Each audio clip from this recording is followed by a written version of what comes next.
Chapter 1762.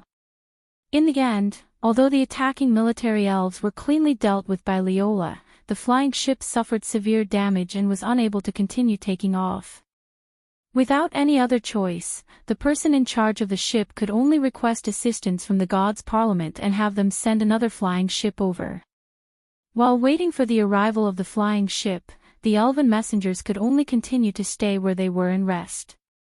During this time, just like how Leola found Noah and probed him to a certain extent, the teams of the other countries also took the opportunity to interact with the teams of the other countries.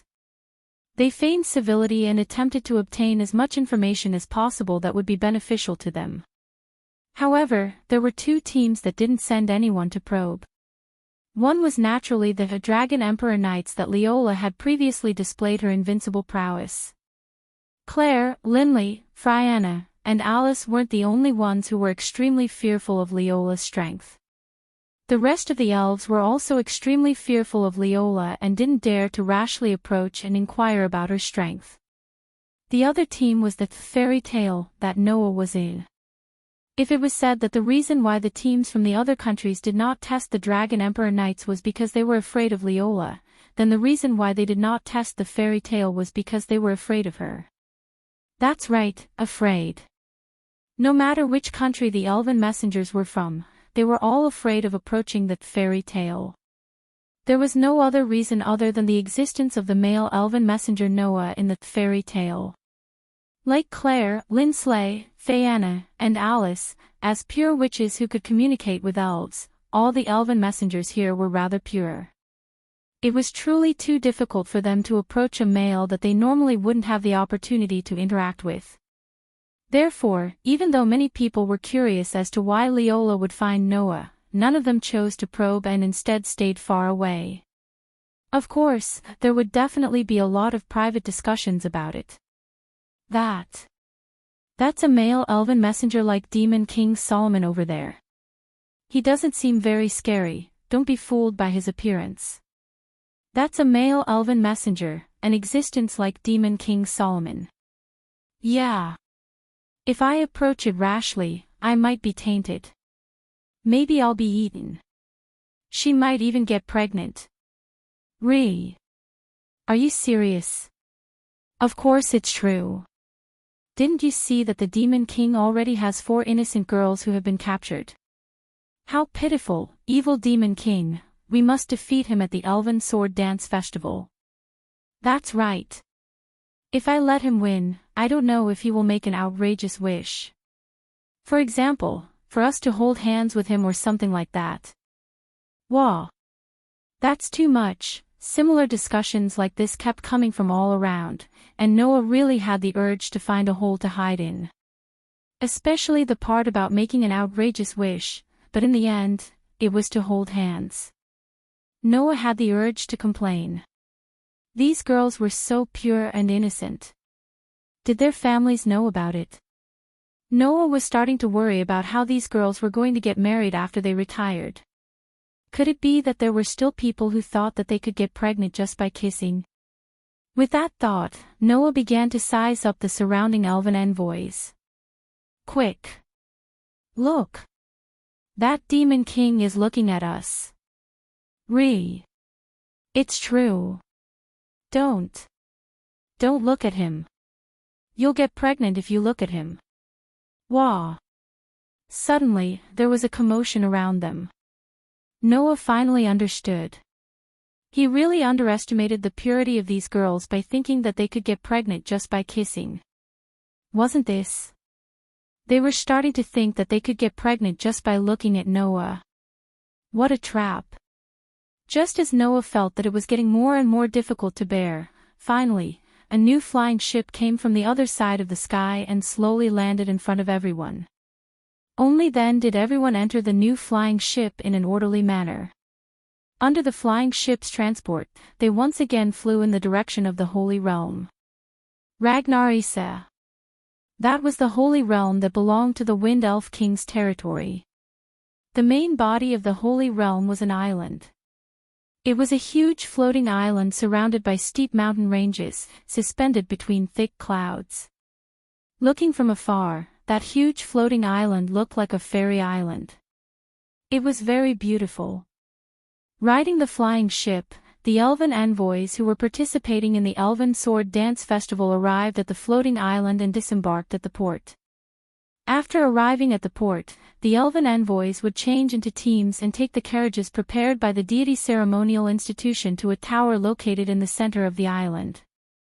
That tower was an ancient relic that could be traced back to the era of the Elven War. During the Elven Sword Dance Festival, that tower was where the participants would stay. While still in the carriage, Noah saw that tower. That tower stood on a small hill. Its appearance was very beautiful, but it didn't lose its dignity. It was surrounded by a lush forest and there was a lake not far away. The environment was very beautiful. After passing through the city gate and entering the tower, the first thing that could be seen was a vast entrance hall. The hall was designed with a high ceiling, and the ceiling was decorated with beautiful arches. Behind the arches was a long corridor of stone pillars covered with carpets.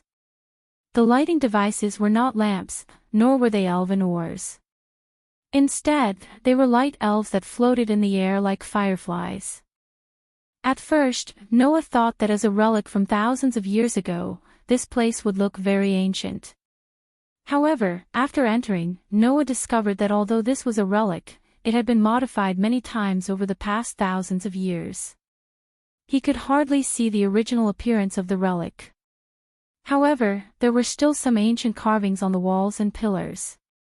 As for the walls of the long corridor of stone pillars, there were many colorful paintings hanging on them.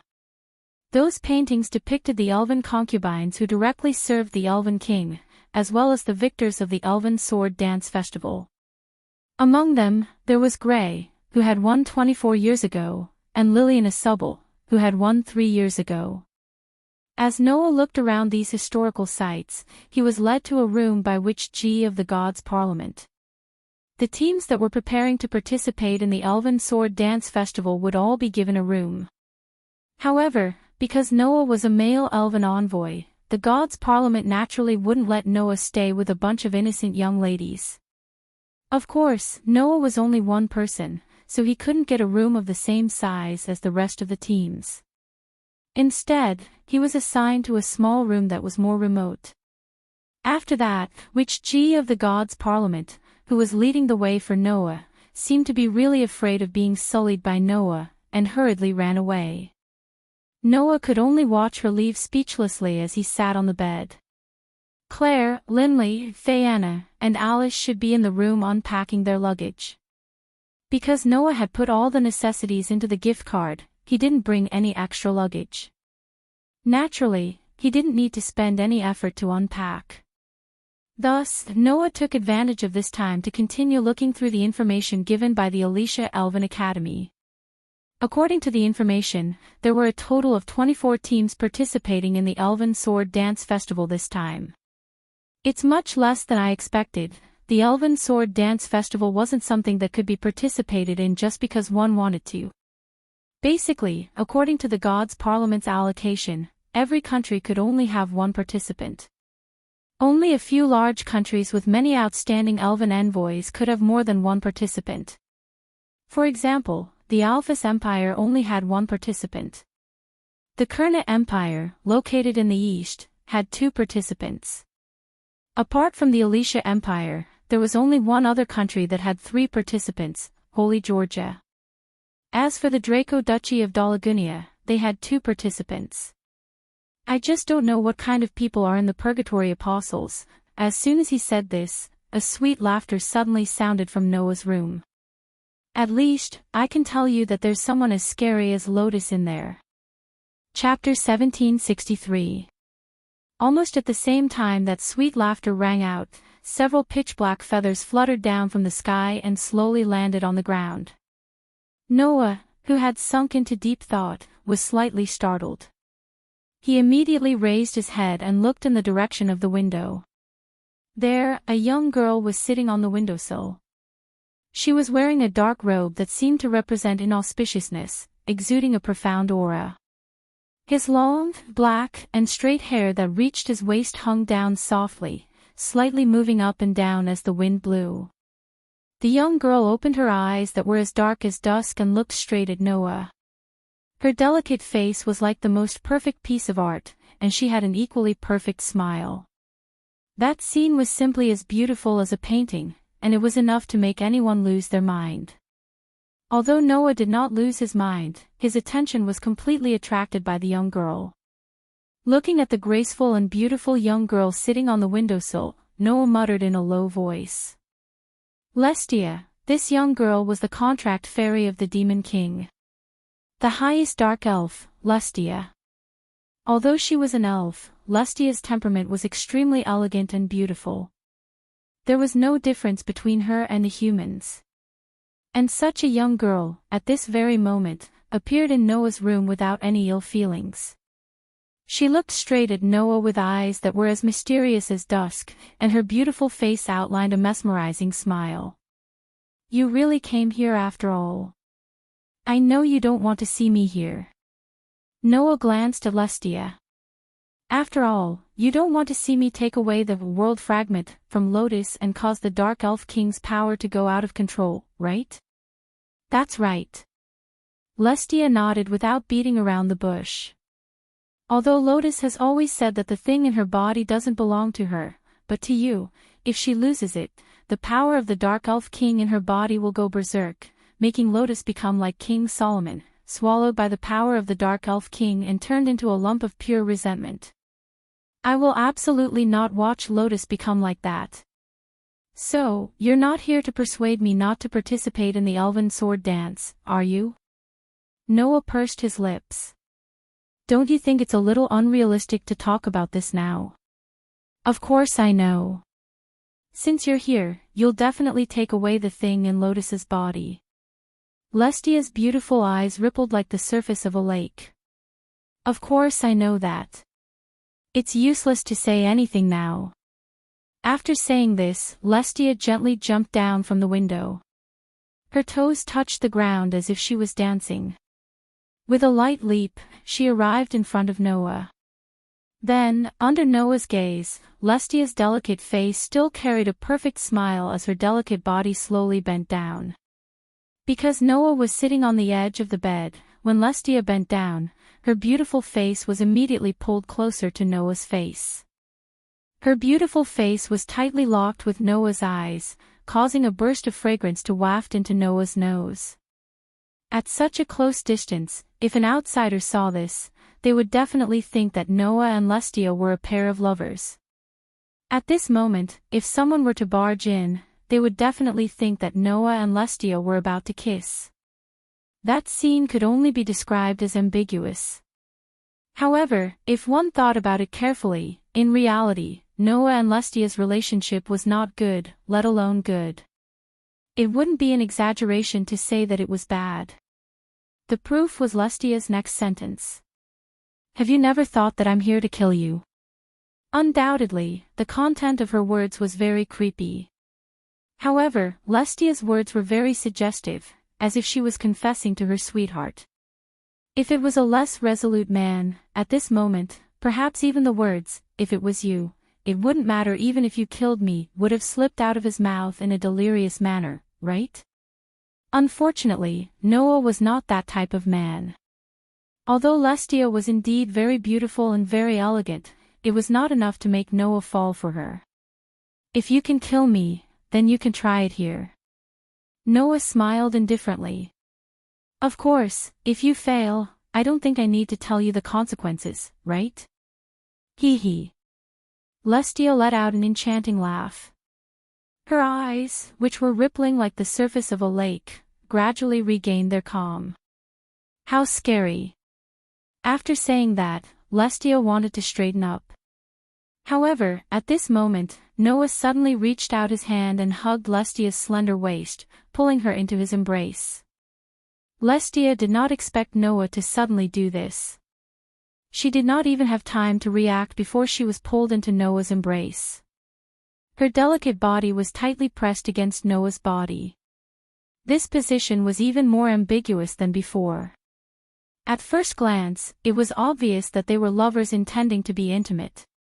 Lestia was caught off guard and could not help but be stunned. Then, a hint of anger appeared in her eyes. No matter how much she looked like a human girl, Lestia was still an elf. Noah's current actions were already considered disrespectful to elves. Not to mention that Lestia wasn't an ownerless sprite, but a contracted sprite with a master. As a contracted elf, regardless of the level of the contracted elf, she would not casually get close to another elf. For example, apart from Noah, Ashtar and Athena did not express any intimacy with anyone else. As the highest-ranking dark elf, Lestia could not help but have this tendency. However, before Lestia could make things difficult for him, Noah held Lestia's waist with one hand and pinched her chin with the other. He raised Lestia's face to look at him. Then, Noah stared into Lestia's eyes and said, "You're right. You just said that there is a person as terrifying as Lotus in the Purgatory Apostles. What is that about?" This sentence calmed the anger in Lestia's heart. At this moment, Lestia no longer cared about Noah's ambiguous actions. She looked at Noah with a mischievous smile. "Do you care that much?" "I would be lying if I said I don't care." Noah stared intently at Lestia's dust-colored eyes as if he was trying to see through Lestia's heart. Logically speaking, there should be no one in this world that can reach the level of Lotus and I. Besides the Elf King, there should be no one else. "That's where you're wrong," Lestia corrected him, pretending to be kind. "That contracted Miss Holy Sword. In terms of strength, even the Elf King has to be wary of her. Isn't that an example?" Noah immediately fell silent. In the elemental elf world, there might not be any elves as powerful as Miss Holy Sword. However, there are still existences that are second only to the Elf King. Lestia said. They are existences that are above the demon god elves and are known as mythical elves. Mythical elves. Noah's heart skipped a beat. Mythical elves. Noah had seen this term in the ancient books in the Academy Library. Just as Lestia said, they were existences that were above the demon god elves and second only to the Elf King. According to the records, elves of this level only lived in the elemental elf world and never entered the human world. At least, in the records from ancient times, there was only one mythical elven that appeared in the human world. It was a dragon elven. Moreover, it was the most powerful dragon elven. That dragon elven lived in the Dragon Duchy of Duragonia. As an elf, it ruled the entire Dragon Duchy of Duragonia and was worshipped as a king by the people of that country. People called it the Dragon King. Thinking of this, Noah said sarcastically, "You are not going to tell me that in the Purgatory Apostles, someone has contracted a mythical elven, right? Do you want to know?" Lestia smiled sweetly. "You will find out sooner or later." As soon as she finished speaking, Lestia, who was sitting in Noah's arms, suddenly turned into a black feather and floated to the ground. She disappeared. Noah remained silent as a thoughtful expression appeared in his eyes. Chapter 1764. At this very moment, a young girl was standing at the top of a city tower on a hill, facing the wind. The young girl was wearing an exotic costume that looked like a witch's costume. Her beautiful black hair that reached her waist swayed in the wind. Together with her loose-fitting clothes, they fluttered in the wind and fluttered in the wind. The young girl stood against the wind and looked into the distance as if she could see something. She stood there quietly like a statue. Under such circumstances, it didn't take long for another girl to appear there. It was a young girl wearing a green military uniform. Like the previous girl, she had long black hair that reached her waist. However, unlike the previous girl's aloof temperament, the young girl in the military uniform carried a sharp aura that was as cold as a blade. She wore a mask with a picture of a ghost on it. It looked quite frightening. The moment the young girl in the military uniform arrived, she immediately said with a cold voice, "It's not easy to find you, the strongest sword dancer." Hearing this, Lotus did not even turn her head. She continued to look into the distance as if she already knew who was coming. She said this in an ethereal tone. Why are you looking for me? Lou. It's best not to say that name here. The young girl in the military uniform suddenly interrupted Lotus without any hesitation. The aura on her body also became somewhat scorching. That name is taboo here. If you don't want to get into trouble, it's best not to say it. Is that so? Lotus said without any change in expression. Then what should I call you? Call me Red Lotus. The young girl in the military uniform who called herself Red Lotus said coldly. At least, you can call me that here. Understood. Lotus said almost without any hesitation. Then, Red Lotus, why are you looking for me? Your dark elf seems to have gone to find that man. Red Lotus did not beat around the bush and said directly. Don't you plan to control her? There's no need for that. Lotus answered very straightforwardly. Lestia is free to go wherever she wants. I have no right to control her, and I won't. Is that so? Red Lotus said indifferently. But, I remember that the dark elf seems to want to kill that man for you. If you let her go to that man, aren't you afraid that she will secretly help you solve everything? It's fine. Lotus said. If it's only Lestia, she won't be able to kill Noah. You sure have a lot of confidence in that Noah doll. I hope he's really as useful as you say. Don't let me down. Red Lotus turned her head away in a non-committal manner, then changed the topic of the conversation. Besides, even if that dark elf didn't find Noah doll, your sister would have gone to find him, right? Hearing this, Lien's brows finally furrowed. Maoya also went to find him. Not only did he look for him, he even attacked him, Hong Lien replied mechanically. According to Lily's report, Moya Alianstalo took out the military elves sealed in the magical equipment and used them to attack the flying ship of the Alicia Elven Academy. If Noah was here and heard Red Lotus's description, he would definitely be shocked, right? Because, according to Red Lotus, the military sprite that attacked the flying ship during the day was controlled by Lotus' sister. Although that Ray sprite hadn't reached the level of a tactical military sprite, it wasn't something that a single sprite user could command, right? With the power of that Ray fish sprite, there should be at least a few sprite users controlling it for it to be able to be successfully commanded. Based on Red Lotus' words, Lotus' younger sister seemed to be able to command such a military sprite by herself. If that was the case, then the girl named Maoya either had outstanding abilities as an elf user, comparable to Leola and Versilia, or was trained as an elf user who specialized in commanding military elves. And now, such an existence had her eyes on Noah. If Noah knew about this, he would definitely laugh bitterly at how popular he was. Of course, what was even more shocking was that Lotus actually had a younger sister. That Lotus Asubble actually had a younger sister? That was simply unheard of. Only Lien knew how much of a headache her younger sister could cause. Undoubtedly, she promised me that she wouldn't attack Noah, Lotus said helplessly. In the end, Maoya really went back on her word. For Moya Alianstalu, even if the world was destroyed, it wouldn't have anything to do with her. Only you, her elder sister, are something that she remembers more than anyone else. Hong Lien's voice was emotionless as she described it simply. And you care so much about Noah Duro. There's no way that monster wouldn't be jealous. That's enough reason for her to take action. Lotus fell silent. This was because Hong Lien's words were irrefutable.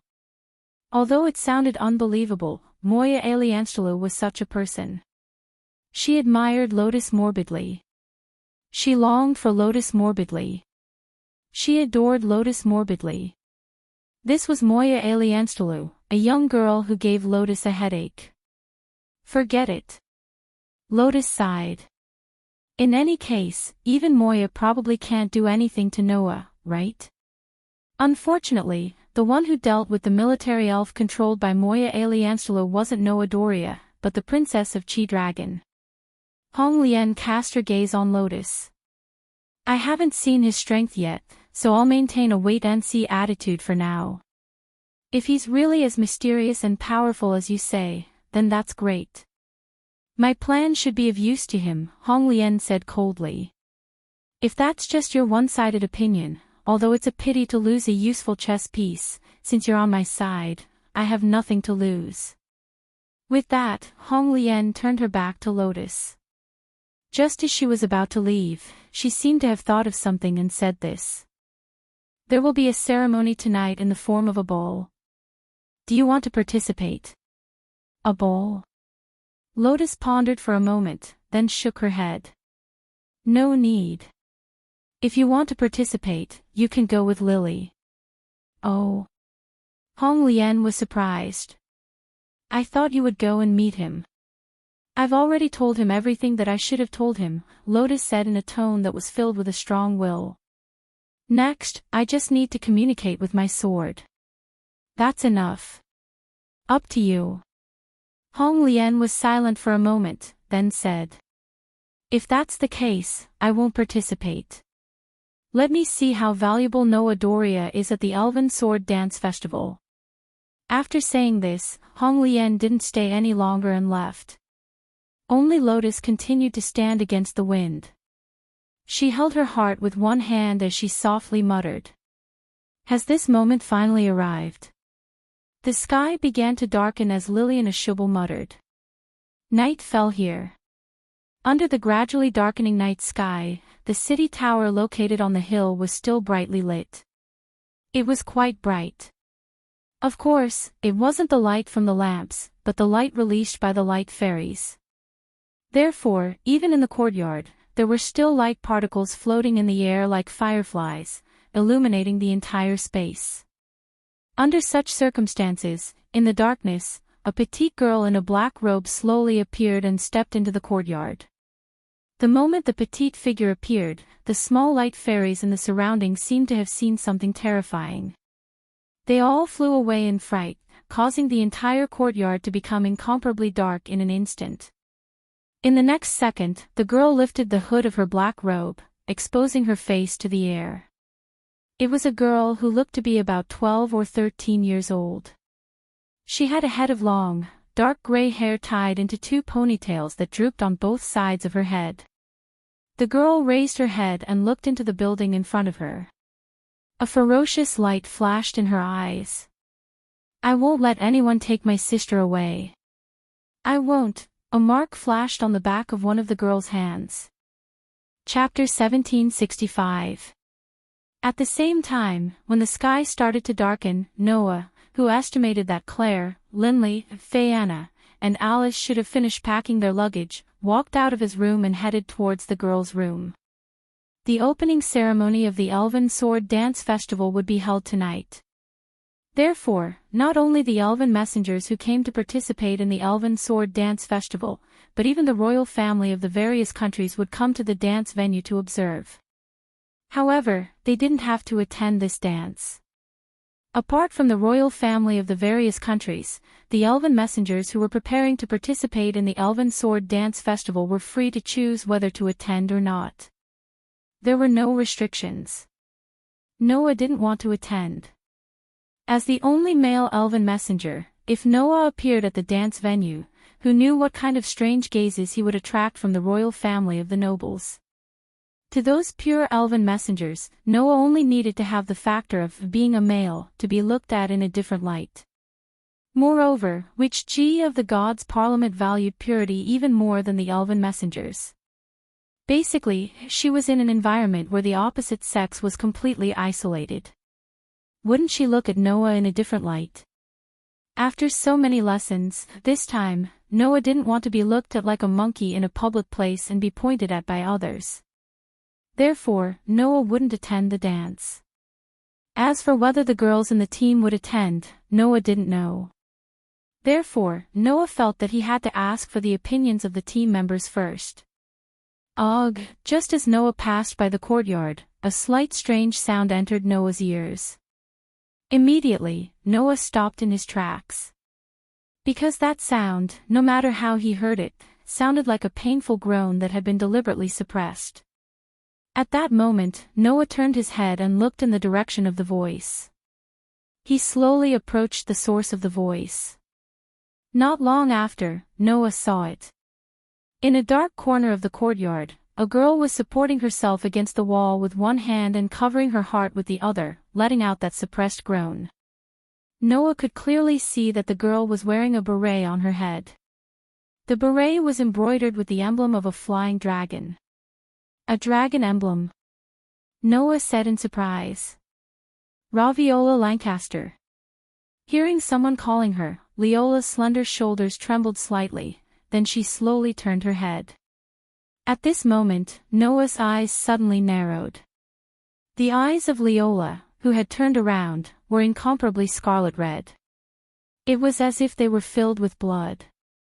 Rather than calling those eyes the eyes of a human, it would be better to call them the eyes of a beast. At the very least, Noah did not see the rationality unique to humans. Instead, there was a great deal of arrogance. Being stared at by such a pair of eyes in the dark, anyone would feel their scalp tingling.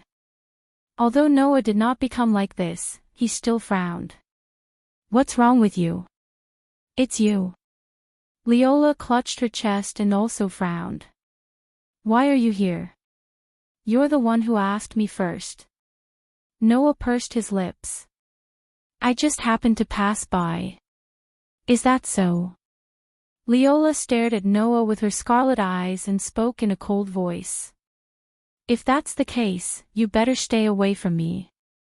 Otherwise, I might attack you later. Looking at you now, you do look like you will attack anyone at any time." Noah shrugged, but he didn't leave as Leola said. Instead, he continued to ask. "What's going on?" "What?" Leola said sarcastically. "This time, it's your turn to test me and get information from me." "You can think of it that way," Noah said indifferently. "Of course, you can also choose not to tell me." "Forget it. It's not something that needs to be hidden. Anyway, a lot of people know about this matter." Leola tightened his grip on his chest and said. "If you're expecting something to happen to my body, I'm afraid you'll be disappointed. The dragon blood in my body is slightly active." "Dragon blood?" Noah was startled at first, but he soon recalled. The so-called dragon blood referred to a special physique that appeared in the witches of the Dragon Duchy of Doragonia. It was said that there was a type of witches in the Dragon Duchy who specialized in serving the wyverns. The dragon blood was a very rare unique physique that would only appear in witch concubines like her. It was said that when the dragon blood in the witches with this special physique awakened, they would completely assimilate with the wyverns. In other words, when the dragon blood awakened, the witches with this special physique would be physically and mentally close to the wyverns. In the end, they would possess physical strength and instincts comparable to the wyverns, greatly increasing their combat strength. The side effect was that the witches with the dragon blood would be like a berserk wyvern without much rationality. Therefore, it was a double-edged sword. "I didn't expect you to possess the dragon blood as well." Noah looked at Leola's scarlet eyes. "It seems like you're much stronger than I thought. There's nothing to be surprised about. The awakening of the dragon blood isn't just about benefits." "I know that." Leola stared at Noah closely. "Because there are too many capable elf users here, the warlike part of me stimulated the dragon blood to become active. If you don't want to fight me here, you'd better leave quickly. Otherwise, I can't guarantee that I won't attack you later." After all, in Leola's heart, Noah was a stronger opponent than Versilia. If Noah continued to stay here, Leola, who longed to fight Noah, might completely awaken the dragon blood in her body. That might be the case. When that happened, Noah would have to bear the brunt of the battle with Leola. "I don't want to do that kind of troublesome thing." Noah surrendered right away. "It's better for me not to be a busybody here. Bye." After that, Noah turned around and tried to leave. However, at that moment, Leola suddenly extended her hand and grabbed Noah's arm. "Now that you mention it, I feel like fighting you instead." Leola stared at Noah and her eyes glowed with a scarlet radiance. Just treat it as an afterthought before the battle. Keep me company for a while. Leola's adorable face curled into a battle-thirsty smile as she said this. On the other hand, Leola extended her other hand to her waist and placed it on the pitch-black greatsword. Some phosphorescent divine might surged from Leola's body. It was apparent that Leola wasn't joking. Looking at the scarlet radiance in Leola's eyes getting denser, Noah knitted his brows tightly. At the next second, a tender voice sounded from the side. Big sister over there, I advise you not to attack that big brother over there. He's Maoya's prey. As soon as the voice sounded. Swish! A long whip made of clear water fell from the sky and swept across the space. Amidst a chilling sound, it smashed toward Noah and Leola's direction. Noah and Leola froze for a moment. Then, they stomped their feet on the ground and retreated rapidly. Smack! Amidst a crisp sound, the long whip made of water struck the ground heavily and smashed a few stone bricks in the courtyard. The shards shot out in all directions. Even the stone bricks were smashed easily. If the long whip of water were to land on a human, perhaps it wouldn't just leave a few scars. After dodging the attack, Noah and Leola lifted their heads and looked in the direction where the long whip of water came from. Over there was a water ball that was a size larger than a human floating in midair. The outline of the water ball had countless water streams dancing around it. It looked like a long whip, but more like a tentacle. Beside the water ball stood a petite young lady in a black robe. Leola stared at the young lady coldly with scarlet eyes. Who are you? However, this sentence made the young lady cast a pressuring gaze at Leola. The person I'm looking for isn't you. You're a hindrance. Big sister, hurry up and disappear. In an instant, the tentacle-like water stream swept across like a long whip and lashed toward Leola's direction. Chapter 1766. The water whip cut through the air with an extremely sharp sound. With a powerful force, it fiercely smashed in Leola's direction. Judging from the swift and fierce wind, it was apparent that this attack wasn't merciful at all. Noah narrowed his eyes slowly. Even though he didn't know who the young lady who called herself Maoya was, he knew that her target seemed to be him. The evidence was that the young lady named Maoya had been staring at Noah from the very beginning and didn't take in Leola at all. Maoya was clearly treating Leola like she was nothing, but she actually launched a merciless attack on Leola without saying a single word. No one dared to believe that this young lady, who appeared to be only 12 or 13 years old, was actually this cruel. But it was a pity that Maoya was too arrogant and belittled Leola. Slash! Accompanied by the sound of slashing, the pitch-black sword flashed like a flash of light, directly cutting through the oncoming whip of water. I see. Leola's eyes were as red as flames and she pointed the pitch-black sword at Maoya from afar. Do you want to replace that male elf and fight with me? It seemed like Maoya's attack had awakened the dragon blood that Leola had been suppressing. On the other hand, Maoya finally shifted her gaze to Leola and exclaimed in surprise. You actually used your sword to sever the tentacle of Skylar, which doesn't have a physical body. Big sister, you're pretty capable. Skylar. Noah was struck by a thought and looked at the water ball hovering beside Maoya in astonishment. Is that Skylar? Skylar. It was a type of military elf used for special missions. Due to the fact that military sprites were usually extremely destructive, almost every single one of them required at least several sprite users to control them. Tactical and strategic military sprites required even more manpower to be used. However, Skylar was a more special type of military elf. Its destructive power wasn't considered great. Therefore, the elf users could control it by themselves. However, it was rather difficult to deal with. If he performed well, Skylar would be able to fight against the High Elves. He would be able to compete with the 12 Knights of the Kingdom of Odisha. Because its combat power was not bad, and the conditions for summoning it were quite simple. This kind of military sprite was generally easy to abuse. Therefore, after the last war, Skylar was considered too dangerous and was sealed and abandoned by the various countries. Now, this kind of sealed and abandoned military sprite had appeared here, which was why Noah was a little surprised. Even Leola was slightly startled. Then, she stared at Skylar, who was floating beside Mauya with a burning gaze. I didn't expect that the abandoned military elves that were judged to be too dangerous would appear here. Let's hope that your Skylar can calm my surging blood. What's wrong? Big sister. Do you want to fight Mauya? Mauya won't be merciful, you know. Mauya said those cruel words with an innocent expression and tone. Mauya's target isn't you. If you intend to obstruct Mauya, Mauya will use Skylar's tentacles to tear your body into pieces. You want to kill me by using an abandoned military elf? Leola's eyes flashed with a scarlet luster. Then let's see who's stronger between my Nidhogg and Skylar. After saying that, Leola threw the pitch-black greatsword in her hand into the air and chanted an incantation in the elven language with a stern voice. Dark evil dragon soul, shatter the endless light. The pitch-black greatsword that was thrown into the air suddenly released a blinding light. In that blinding light, the pitch-black greatsword gradually melted and turned into a pitch-black dragon. Roar!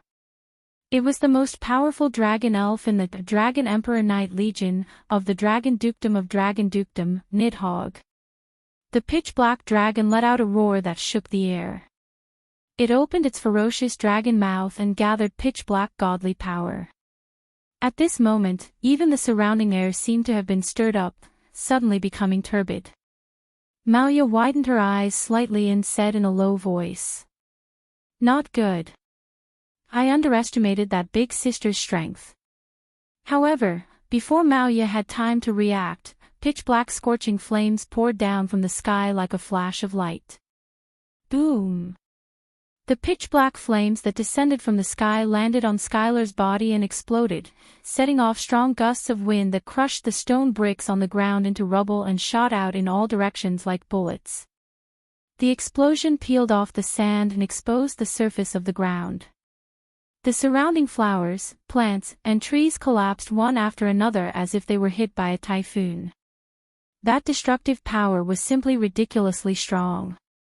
It was enough to compare to a tactical military sprite. Therefore, in the gusts of wind, the girl named Mauya let out a sorrowful cry. She was blown away and rolled on the ground in a sorry state. Noah, on the other hand, had retreated the moment Nidhogg was summoned. He steadily avoided the oncoming storm, appearing to be so calm and collected. On the other hand, Leola looked at Skylar that was turned into ashes by Nidhogg's breath. She frowned deeply and sighed in disappointment. After all, it's only a military elf used for special missions. Even if it's judged to be dangerous, it still can't compare to a tactical military elf. In order to fight with Leola's Nidhogg, it had to be at least a tactical military elf. That was what Leola was implying. Mauya got up from the ground in a sorry state. She looked at Skylar that had disappeared and then at the disappointed Leola. Her eyes lost all luster like that of a doll. I'll kill you, in an instant, a terrifying feeling that made one's heart shrink spread from Mauya's petite body. Clank! On the back of one of Mauya's hands, an imprint bloomed with radiance. Oh! Leola's interest was reignited. Are you ready to summon a contract elf? Unlike Leola, who was gradually controlled by her battle instincts due to the awakening of her dragon blood, Noah looked at the imprint on the back of Mauya's hand and narrowed his eyes. No. That's not an elf imprint. That's a spell imprint. Spell imprint. It was an elf imprint that could be artificially transplanted into an elf user's body. It could add different attributes and various effects to the elf and even forcefully draw out the elf's power. However, it would reduce the user's life force and cause a mental breakdown. In the past, Versilia had transplanted it. Gray and Vaz had also imprinted a spell imprint on their hearts, but they both lost their elf user abilities due to the backlash. That girl actually had such a dangerous item. Not only that, but Maoya also raised one hand. That hand was wearing a ring. From that ring, Noah felt a rather powerful divine power. Therefore, Noah could be sure. That was a magic equipment. Moreover, it was a magic equipment that sealed an elf. Another military elf. After all, it seemed that Maoya wanted to use the elf sealed in the magic equipment to fight. However, an elf without a contract couldn't be used in battle at all. Unless it was a military elf. That little girl, where did she get so many military elves from? Just as Noah's expression became a little serious, Maoya's eyes suddenly trembled, and her expression became uncertain. Then, Maoya glared at Leola. I'll let you go today. Next time, Maoya will definitely kill you. After saying that, Maoya looked at Noah. Big brother, you're the same. Maoya won't let anyone who pesters my sister go. After leaving this sentence, Maoya moved like a rabbit and suddenly got into the grass at the side. Seeing this, Noah almost subconsciously wanted to chase after her, but then his footsteps slowed down and he suddenly retreated. Almost at the same time, a scorching breath fell from the sky. Boom! Amidst the explosion, the scorching breath hit the ground, setting off a violent storm and flames. In the storm and flames, Leola slowly walked out. Her incomparably red eyes stared straight at Noah. Noah's face sank. Chapter 1767. Roar. In mid-air, the pitch-black dragon let out a roar that shook the air. Immediately after, its entire body was covered by a burst of light. Its body gradually turned into light particles and converged in Leola's direction below. Leola raised her hand high up and let the light particles that fell from the sky flow into her hand little by little like a stream of water. In the next second, the light particles that converged in Leola's hand condensed into a pitch-black greatsword that Leola held tightly. This is my elven device Dragon Slayer. Leola directly cast her gaze on Noah, her scarlet eyes flashing. Male elven user, take out your elven device. It seems that the dragon blood in your body has awakened. Noah frowned deeply. If you want to fight, can't you just chase after that elven user just now? I'm not interested in a guy who only knows how to run away. Moreover, that elven user's military elven user was simply too weak. Although I don't know if she's still hiding any trump cards, compared to her, I'm more interested in you. Leola's voice faintly revealed a hint of fanaticism. Didn't they say that you can compete with that strongest sword dancer? Let me see what you're capable of. After saying that, Leola suddenly leaped like an arrow that had been released from a bow. With a faint sound of breaking through the air, she violently rushed in front of Noah. Come. Come and satisfy the dragon in my body. As the scorching words were spoken, Leola raised the pitch-black greatsword in her hand high up. Without any fancy moves, she viciously slashed down at Noah in front of her. This slash stirred up a powerful force that caused the air to become chaotic, causing a sharp sword hum to resound in the air. Without any hesitation, Noah sidestepped. With a turn of his feet, he immediately dodged to the side like a ghost. Swoosh! The slash that carried a powerful force swept past Noah's original position and brushed past Noah's body before landing heavily in the air. However, the force that it carried was like a sharp knife that scraped Noah's skin. The strong wind that caused Noah to feel a slight tingling sensation on his skin made him understand one thing in an instant. This guy actually completely materialized the elven device. In the elemental world of the elemental spirits, elven users could use contracted elves as pure divine power. In this way, the body possessed by divine power was almost equivalent to the elves themselves. Even if they were directly hit by the elven device and elven magic, they wouldn't suffer any real damage and would only cause mental damage. Back then, the elven user would choose to enter the elemental world of the elemental world of the world of the elemental world because of this reason. Needless to say, a sacrificial ceremony like the Elven Sword Dance Festival definitely prohibited intentional harm. Therefore, the elemental world of the elemental world of the elemental world of the world of the elemental world of the world of the elemental spirits. In this way, elven users only needed to reduce the degree of materialization of the elven device and they could directly damage the elemental world of the world of the elemental world of the world of the elemental world of the world of the elemental world. However, Leola directly materialized the elven device. If Noah didn't dodge that attack just now, wouldn't he have been split into two? Leola was simply trying to kill Noah. If she did so, no matter how good her reason was, once the Gods' Parliament knew about it, her qualifications to participate in the Elemental Sword Dance Festival would definitely be revoked. Unfortunately, Leola's eyes were already glowing red. It was obvious that this Dragon Duke had completely lost her mind. Under such circumstances, it was useless to say anything to Leola. They say that women are unreasonable. This principle is really vividly demonstrated by you elven users. Because as a male, Noah was viewed differently in this world of elven users where there were only females. Noah could still understand this point. Who asked those elven users to be pure and innocent young girls who had never come into contact with the opposite sex before? However, understanding was one thing, it didn't mean that Noah could be casually picked on. Noah tolerated the elven user who claimed to be Maoya who came out of nowhere and declared that she wanted to kill him. After all, Noah could be considered to have caused a lot of influence in this world. It wasn't strange that someone wanted to kill him. Not to mention this world, no matter which world it was, there would always be people who schemed to kill Noah. There was no need to find it strange at all. However, that didn't mean that Noah didn't have a temper. Those who killed would be killed by others. Since others wanted to kill Noah, then even if they were killed by Noah, they couldn't blame anyone. As for Leola, a Duke Long who had lost her rationality, Noah didn't want to be entangled with her at all. Therefore, almost at the instant when Leola's sword fell, Noah suddenly raised his hand and slapped heavily on Leola's sword. Smack!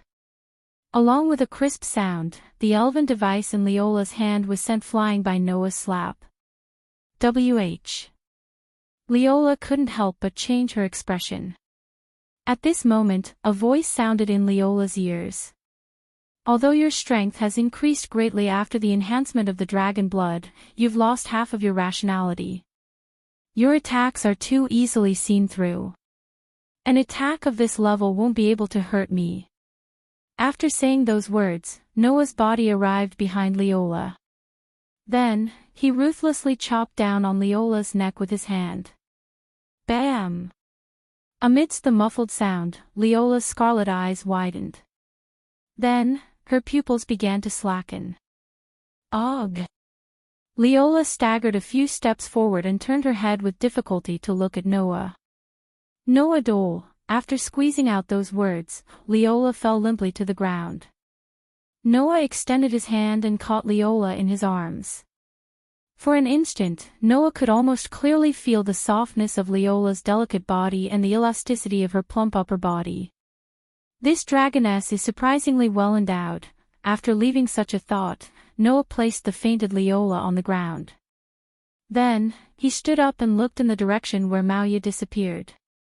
A commotion broke out in the surroundings. Clearly, the short exchange between Leola and Maoya earlier had already attracted the attention of the other people. Noah ignored the commotion around him and continued to stare in the direction where Maoya disappeared as he muttered to himself. For sister. At the same time, outside the city tower on the hill, a girl with dark gray pigtails walked out of the shadows and spoke in a very displeased tone. Come out.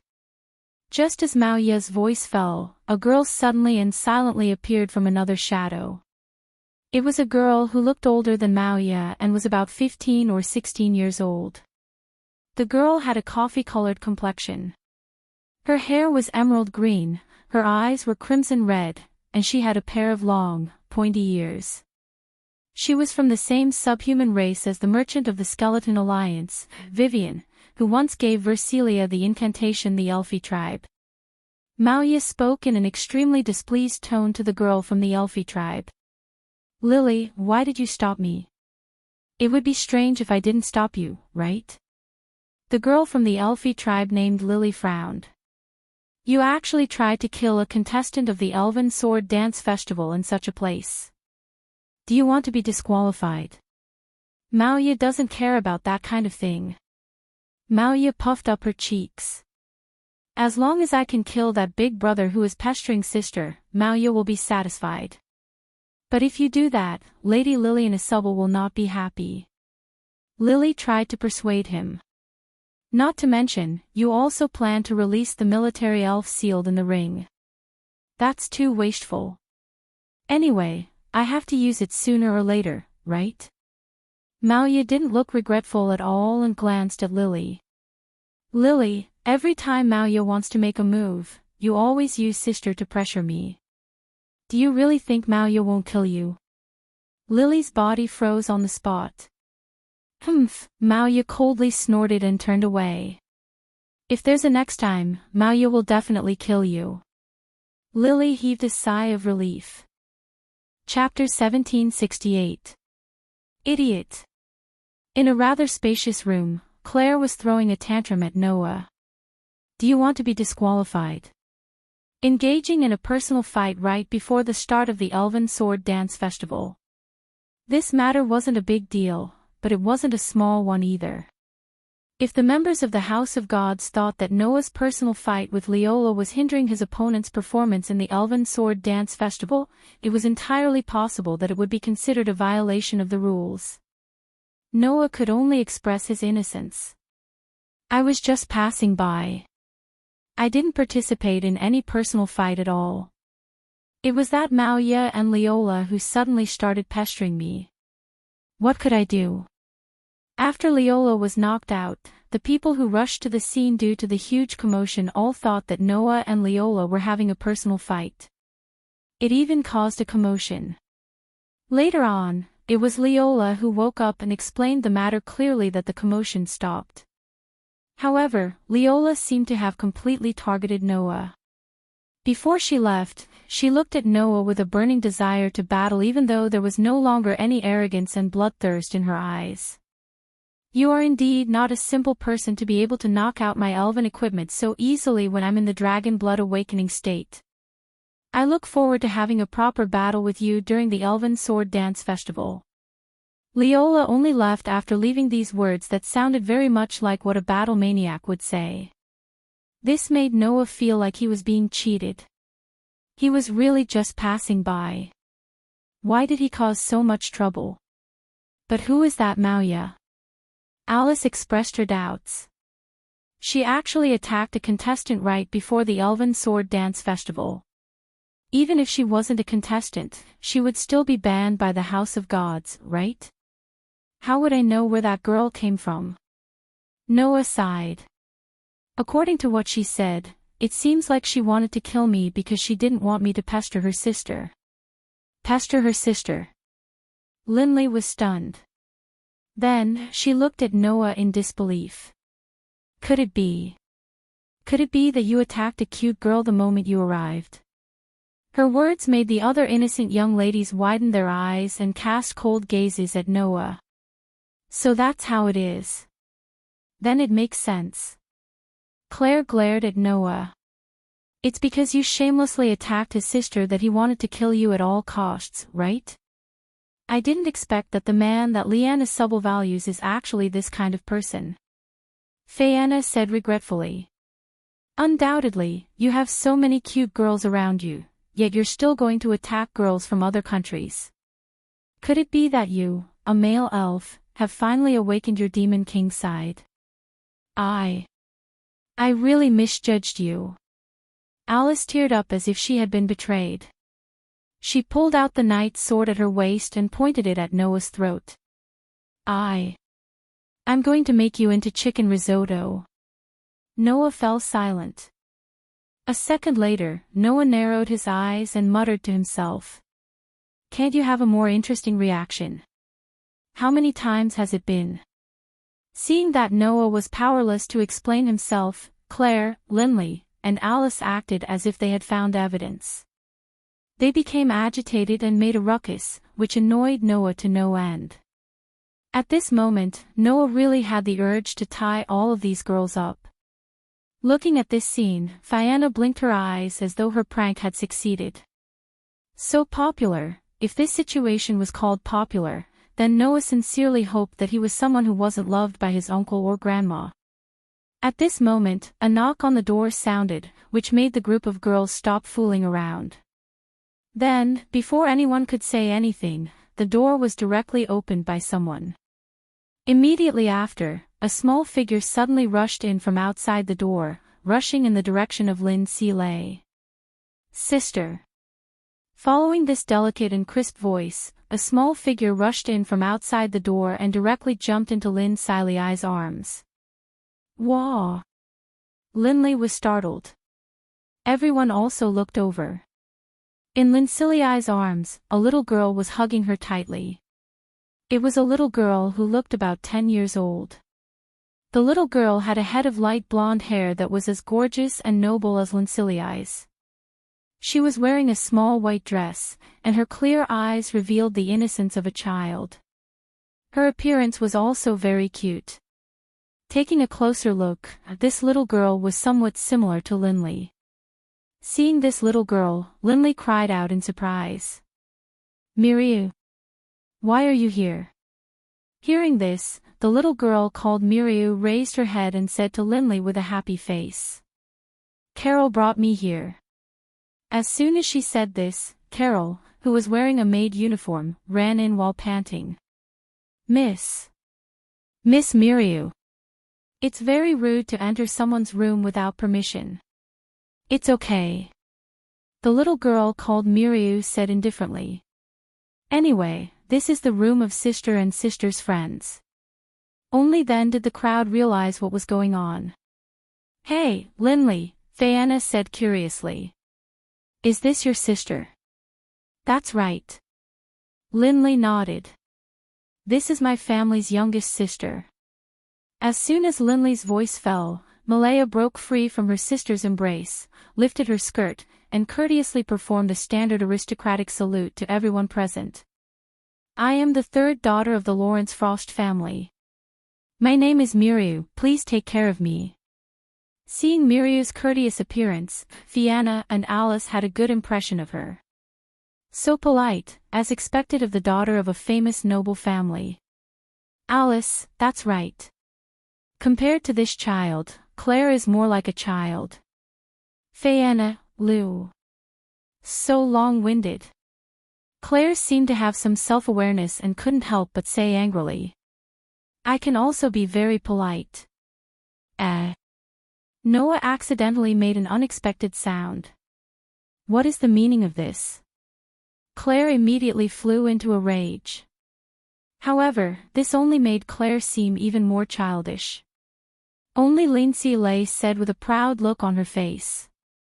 Although Miriu is only 9 years old, she has already learned all the etiquette lessons.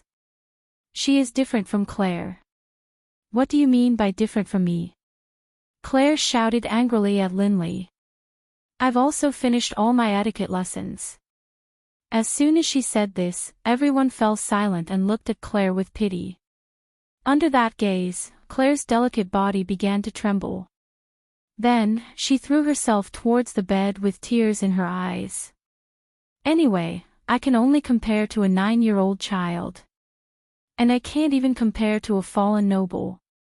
Seeing this, everyone didn't know whether to laugh or cry. At this time, Miriu looked straight at Noah and suddenly said, Are you Noah's big brother? Ah. Noah didn't expect Miriu to suddenly mention him and said with uncertainty. You know me. So, you are really brother Noah. Miriu suddenly burst into a smile. Of course I know you. You are my sister's private gigolo. Carol told me everything. This sentence almost made Noah fall to the ground. Private gigolo. Alice's eyes widened. I didn't expect that there would be such a development. Even Fianna was shocked. So that's your relationship. Even Claire stuck her head out of the blankets and called out. Me lay you. Lindsay Lay cried out in panic. You. What are you talking about? Did I say something wrong? Miria tilted her head and said innocently. But Carol undoubtedly told me that Brother Noah not only lives in the same room as my sister, but also stole my sister's first kiss. Caw. Carol. Linley's face immediately turned red, and she began to hit Carol's back, making her laugh. As for the other young ladies, they cast cold gazes at Noah again. Noah looked up at the ceiling, speechless. Who asked him to take advantage of her? Chapter 1769. In the elemental elf world, although the 5 sacred domains belonged to different elf kings, the members of the gods' parliament didn't only serve the sacred domain's lord. Instead, all 5 elf kings served them. In almost every holy region, there was a main sacrificial hall for each of the 5 elven kings, as well as a common grand sacrificial hall. Needless to say, the function of the sacrificial hall was the same as the ancestral hall and the shrine. It was a place for worship. As for the sword dance festival of the elves, although there was another venue, the audience would gather in the great sacrificial hall to watch the entire competition through the live broadcast. Therefore, early in the morning, the hall of the great sacrificial hall was filled with spectators from all over the continent. Of course, those who could come to the elemental spirit realm and directly watch the competition couldn't be ordinary civilians. Instead, they were the nobles who had the ability to come here. Apart from the royal family and the nobles, the witch concubines of the fairy trainer cultivation organizations of the various countries could also come here to watch the competition. At the very least, Noah, who was mixed in the crowd, could occasionally see students wearing Alicia Elven Academy uniforms. Oh! Amidst the enthusiastic cheers of the audience, the elves who were about to participate in the Elven Sword Dance Festival entered the venue in an orderly fashion and ascended the altar at the center of the great sacrificial hall. The surrounding cheers rose and fell one after another. Even if one didn't use their hearts to feel the enthusiasm of the audience, they could clearly feel it. Noah, who had climbed up the altar, saw a circular array. Teleportation array.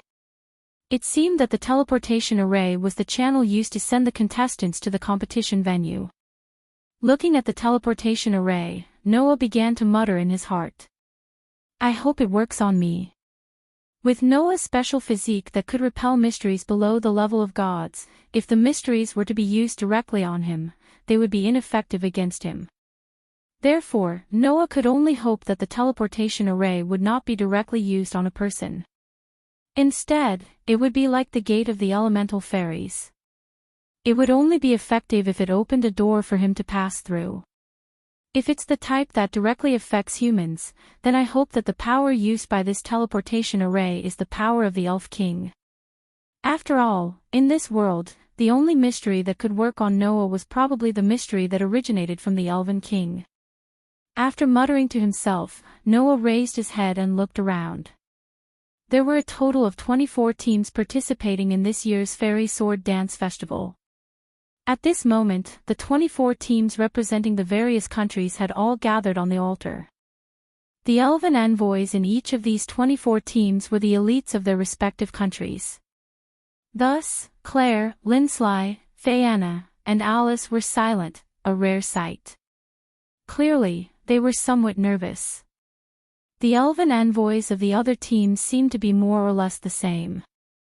Some of their faces were filled with nervousness, and even their bodies were completely stiff. Under such circumstances, the atmosphere of a group of people seemed somewhat out of place with the surroundings.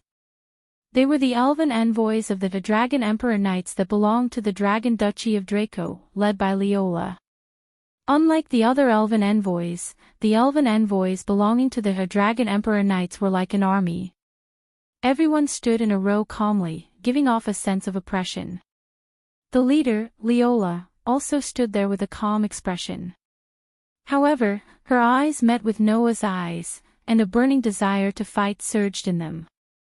This situation made Noah sigh inwardly. So I've been targeted.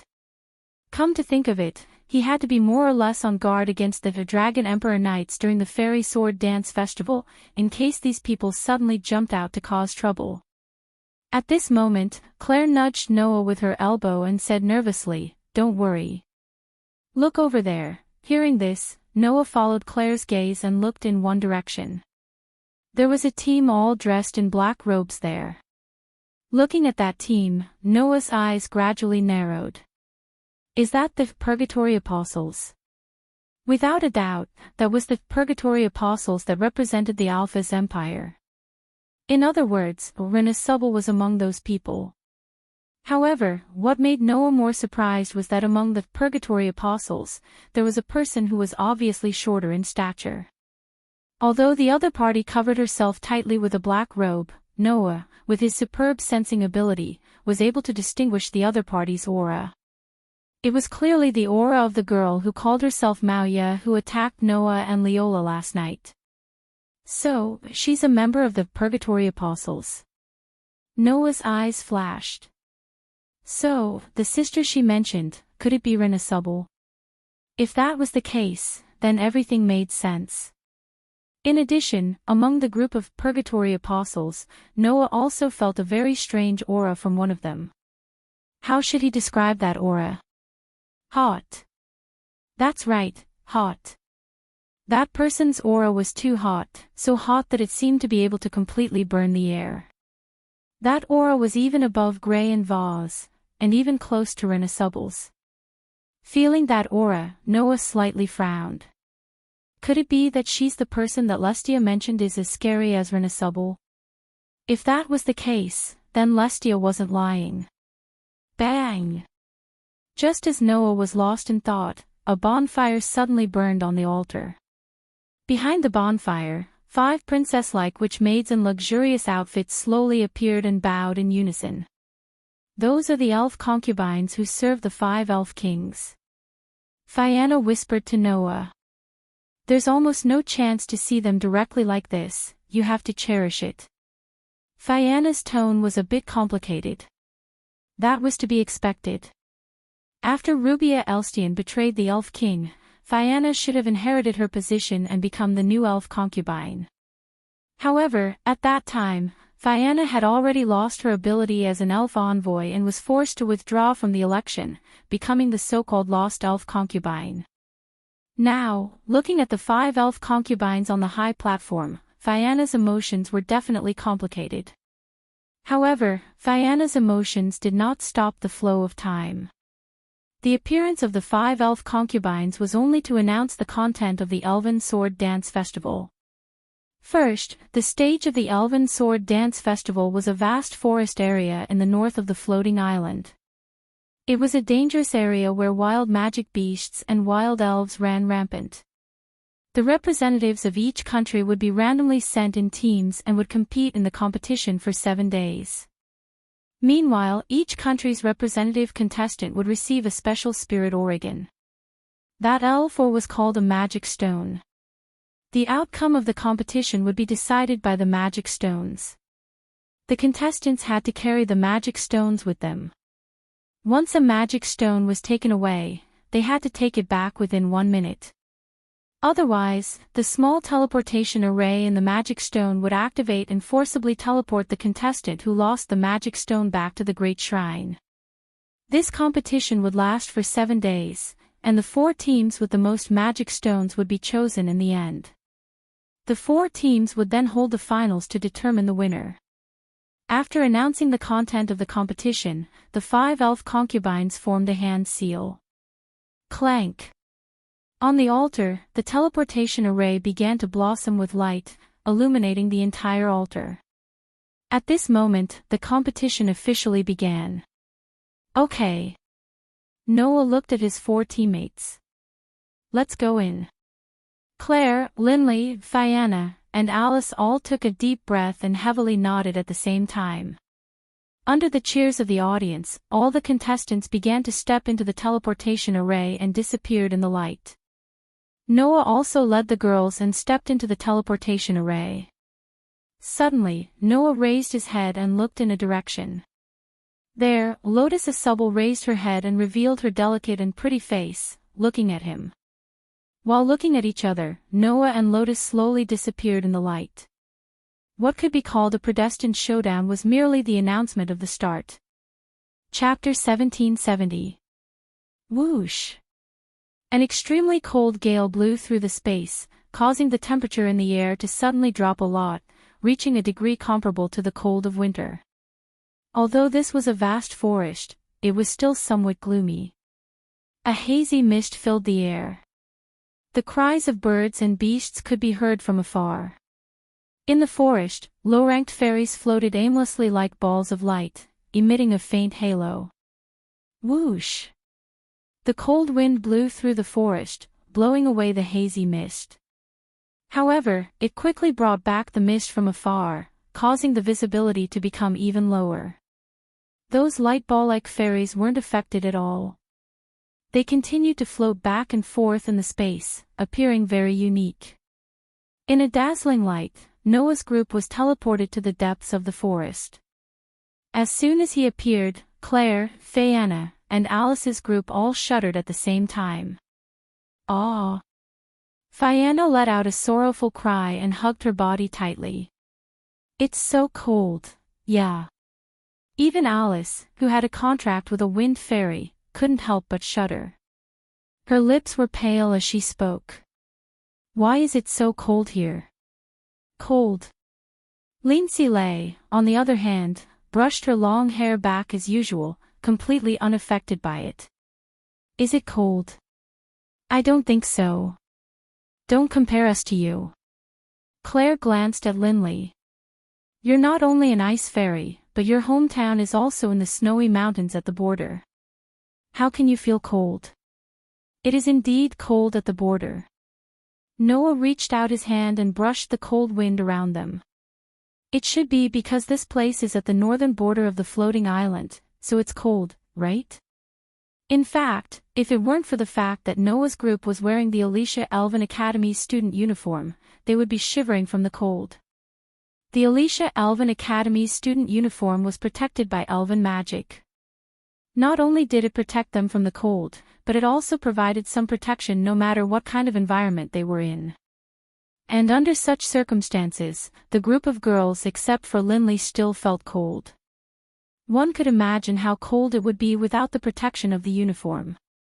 However, Lindsay, who was used to the harsh environment of the snowy mountain, was disdainful of this degree of cold. When Noah was young, he had practiced cultivation in the deep mountains and forests for several years. During that time, he had also encountered various harsh environments, so he had developed a certain immunity to the cold. Therefore, other than Noah and Linley, the other girls felt very cold. Finally, Claire couldn't take it anymore and reached out a hand. Flames, burn. A flame suddenly ignited in Claire's hand and turned into a fireball, illuminating the surroundings and releasing a warm heat. Fianna and Alice immediately approached and put their hands on it. Fianna heaved a sigh of relief. We're saved, this is ridiculous, Linley said as if she couldn't take it anymore. If I can't even withstand this level of cold, what should I do next? Claire and Alice suddenly remembered after hearing Linley's words. The competition would last for a whole 7 days. If they couldn't stand this environment now, then what would they do at night? Only Fianna was smiling calmly.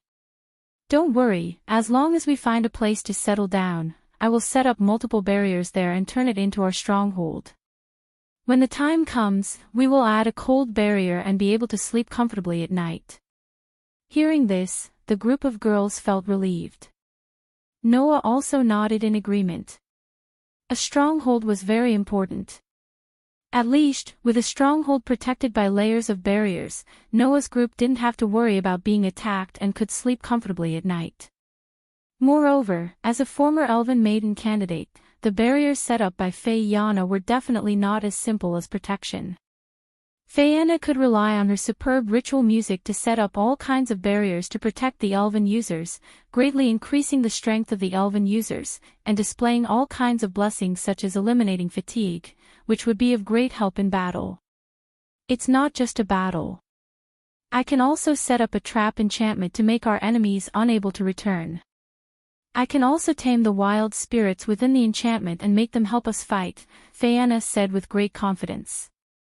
The other teams will definitely build a stronghold as soon as possible, but in terms of the level of the stronghold, I'm confident that it won't lose to any team. This way, with this stronghold, the safety of the team could be guaranteed. Whoa, whoa, whoa. Claire, Linley, and Alice immediately clapped. As expected of your highness, the former elven maiden candidate, so reliable. Hearing this, Fianna smiled bitterly. But that's all I can do. In terms of fighting, I can only rely on you guys. My fighting ability isn't very strong. In any case, Fianna had never been trained by an orthodox elven user. Instead, she had been studying in the Gods' Parliament and had a deep understanding of ritualistic music. However, in terms of sword dance, she was weaker than all the elven users in this year's Elven Sword Dance Festival. Not to mention other things, Fianna hadn't even learned how to use the elven device, so she wouldn't be of much use in battle. Of course, in terms of defense, I can still be of some use. Fianna sighed. At least, there shouldn't be many elven users who can break Geokias's shield. Then, I can provide you with ritualistic music in battle.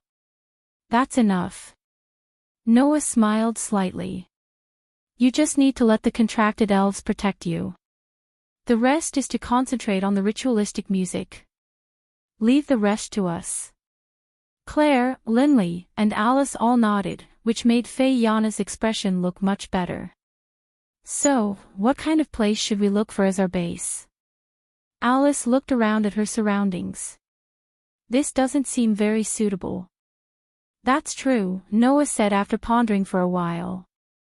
If possible, it's ideal to find a small hill that's easy to defend and hard to attack. However, we still have to consider the problem of food and water, so it's better to set up a base not far from a river or lake. Everyone nodded. During the Elven Sword Dance Festival, the contestants could bring some necessities with them, but there was a limit to the weight. In other words, they could only bring items up to a certain weight. Anything more than that would be considered a violation of the rules. Because of this, everyone put their necessities in Noah's gift card, but the things they could take out were limited. Otherwise, with Mila and Lisanna preparing large amounts of food and water for Noah, they wouldn't have to worry about this problem at all. Moreover, food was one thing, but the water source was very important. As an elven envoy, Magus G had to maintain the purity of her body at all times. Otherwise, the holiness of her body would decrease, and her ability to communicate with the elves would be reduced. If her body was too dirty, she might not even be able to summon the elves, let alone command them or even fight. Therefore, it was very important to be able to bathe in water and wash away the filth on her body. The elven envoys of the other teams should be showing off their skills and looking for a base and opponent, right? Noah looked at Alice. Alice, can I trouble you to summon a few wind elves to scout the surroundings? Can I? It wasn't Alice who said this. It was Claire who said this. The competition has already begun. Wouldn't it be too conspicuous to use elven magic at this time? Conspicuous. Noah laughed. If we can attract 1 or 2 teams like this, that would be ideal. As long as it wasn't the Purgatory Apostles, no matter what kind of team they were, they would just be sending themselves to their deaths. With me holding the fort and Fianna's protection, we can fight without worry. I believe that we won't lose. The hearts of the group of young girls suddenly felt their blood boiling. Chapter 1771. In the depths of the misty forest, Fianna held a round fan used for ritual and danced gracefully like a cool breeze caressing her face. Ding ding ding. Every time Fianna danced, the bell at the end of the round fan in her hand would make a pleasant sound, like a beautiful melody, rhythmically reverberating in the air. Clang! Following Fianna's dance, the ground began to blossom with splendor. Bathed in the splendor, Claire, Linley, and Alice all felt it. Their state was growing at a very frightening rate. The godly power flowing in their bodies gradually changed from a slow-moving stream to a roaring torrent. Their bodies seemed to have inexhaustible strength, and hot streams burst forth from every corner. That kind of feeling made the group of young girls let out satisfied sounds, and their expressions became somewhat excited. At this moment, the group of girls all received the blessing of Fianna's ritual music, and their strength showed a qualitative leap. In this state, if their original fighting strength was about 2 or 3, then after the blessing of the ritual music, it became 4 or 5. In other words, under the blessing of Fianna's ritual music, the group of girls' fighting strength nearly doubled. As if to strike while the iron was hot, Alice chanted an incantation composed of Elvish. "Wind, please bring me a gift from afar, grant me a peeping eye." Suddenly, bird-like elves slowly appeared around Alice like flickering light spots. After hovering around Alice for a while, they immediately spread their wings and flew in all directions. Almost at the same time, Claire and Linley also chanted the contract used to summon elves. "Guardian of the red flames, keeper of the sleepless furnace, here to fulfill the blood contract, listen to my command, cold beasts with ice fangs, heartless hunters of the forest, here to fulfill the blood contract, listen to my command." The elven mark on the back of the two girls' hands flashed at the same time. In the next second, a flaming whip and a crystal-like bow appeared in Claire's and Linley's hands, tightly gripping them in their hands. Immediately after, Claire and Linley stood on either side of Fianna, who was performing the ritual, and Alice, who was concentrating on commanding the wind elves used for investigation, protecting the two. Looking at this scene, Noah nodded secretly. Although they had been separated for an entire month, the tacit understanding that they had developed during their training as a team had not disappeared. Thus, Noah also moved lightly and arrived behind the group of girls to provide support for them. Around them, fairies that looked like balls of light danced around them. It was a servant spirit trained by Witch G of the Gods' Parliament. It was in charge of transmitting the images of the competition back to the great sacrificial hall so that everyone could see the entire process clearly. Due to their training, these servant spirits would not intrude into places that would invade one's privacy, nor would they transmit the images back. Therefore, the elven envoys could still carry on with the competition at ease.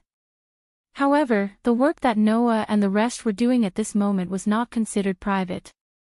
Therefore, this image should be transmitted back to the great sacrificial hall very clearly for everyone to see, right?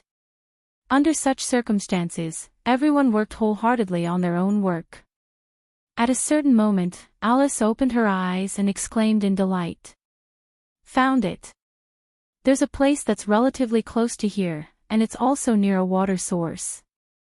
Alice's words made everyone's eyes light up.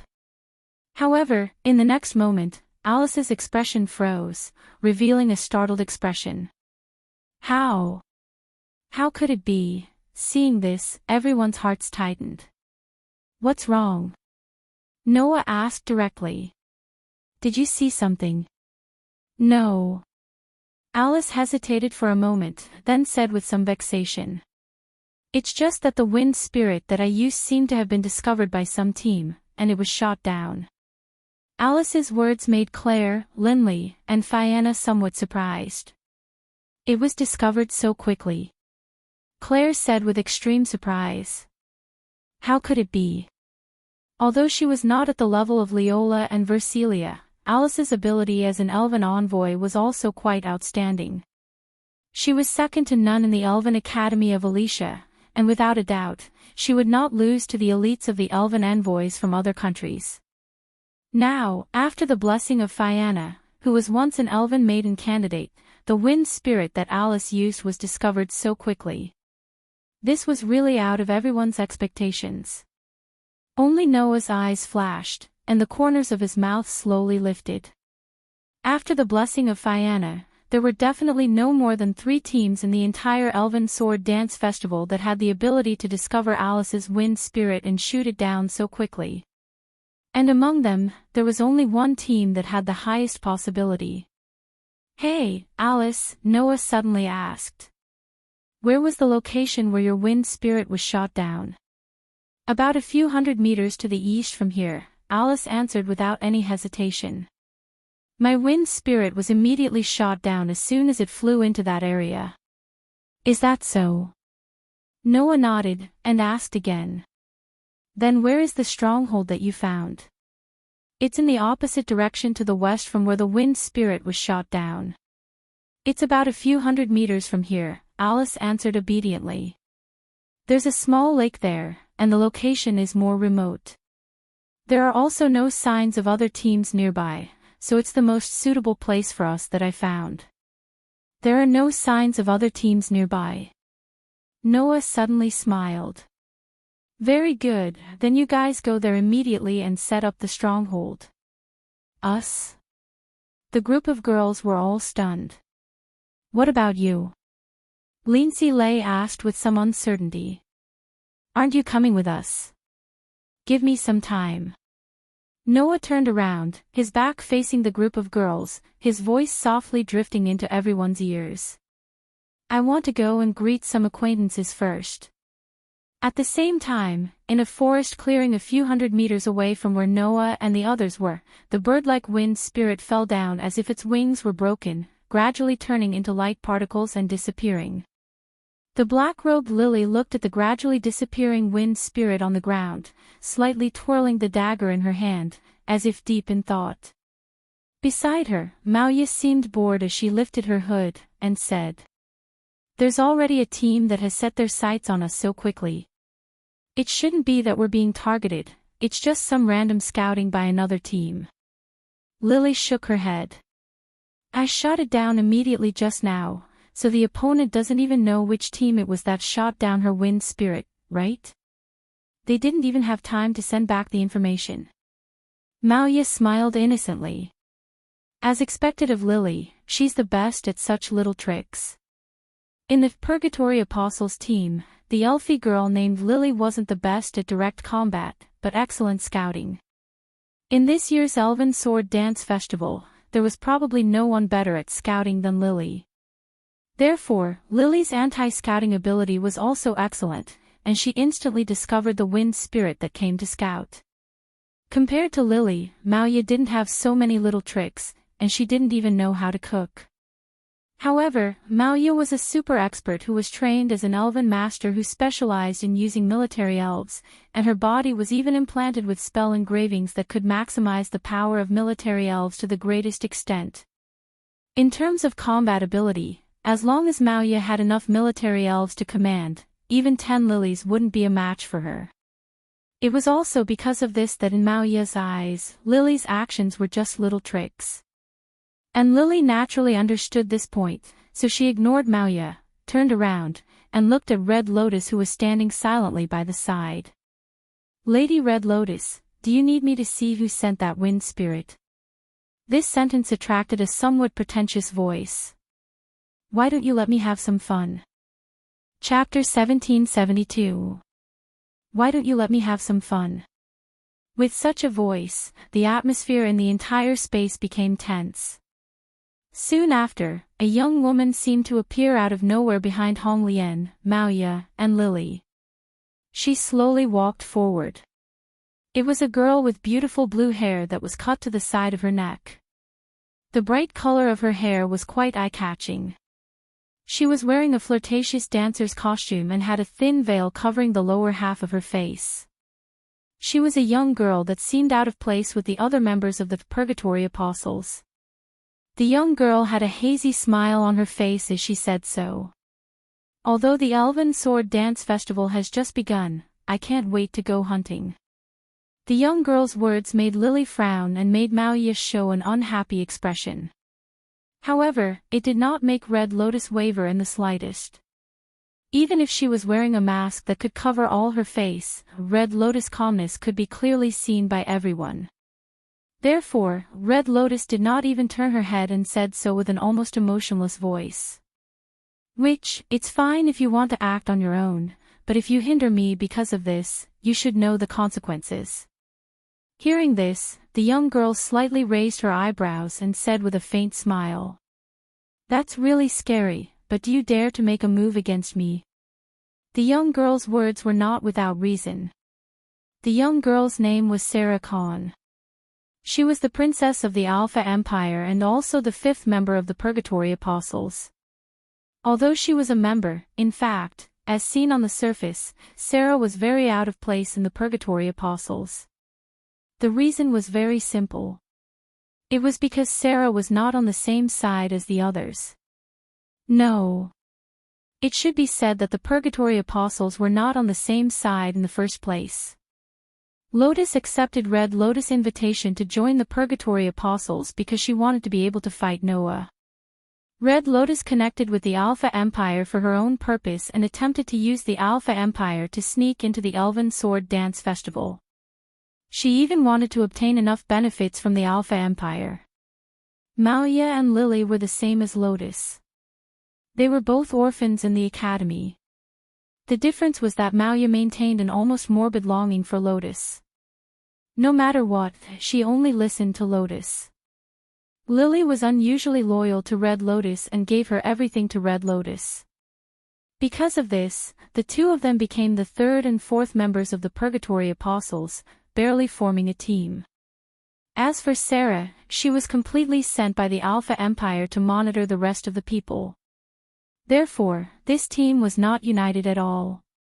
Instead, it was truly fragmented. At the very least, Sarah would never be completely devoted to Red Lotus. As the princess of the Alphas Empire, Sarah did not believe that Red Lotus, who had been using the name of the Alphas Empire in all aspects, would attack her at this time. However, this confidence was quickly. Red Lotus's entire body seemed to be burning with flames. Red light rippled from the outline of her body. She turned her head, and under the ghostly mask, a pair of eyes that seemed to be emitting scarlet light was nailed to Sarah's body. Do you want to give it a try? Sensing the terrifying aura emanating from Hong Lian's body, the smile on Sarah's face froze. After a moment of silence, she raised her hand in surrender. Okay, I'm just kidding. Don't take it so seriously.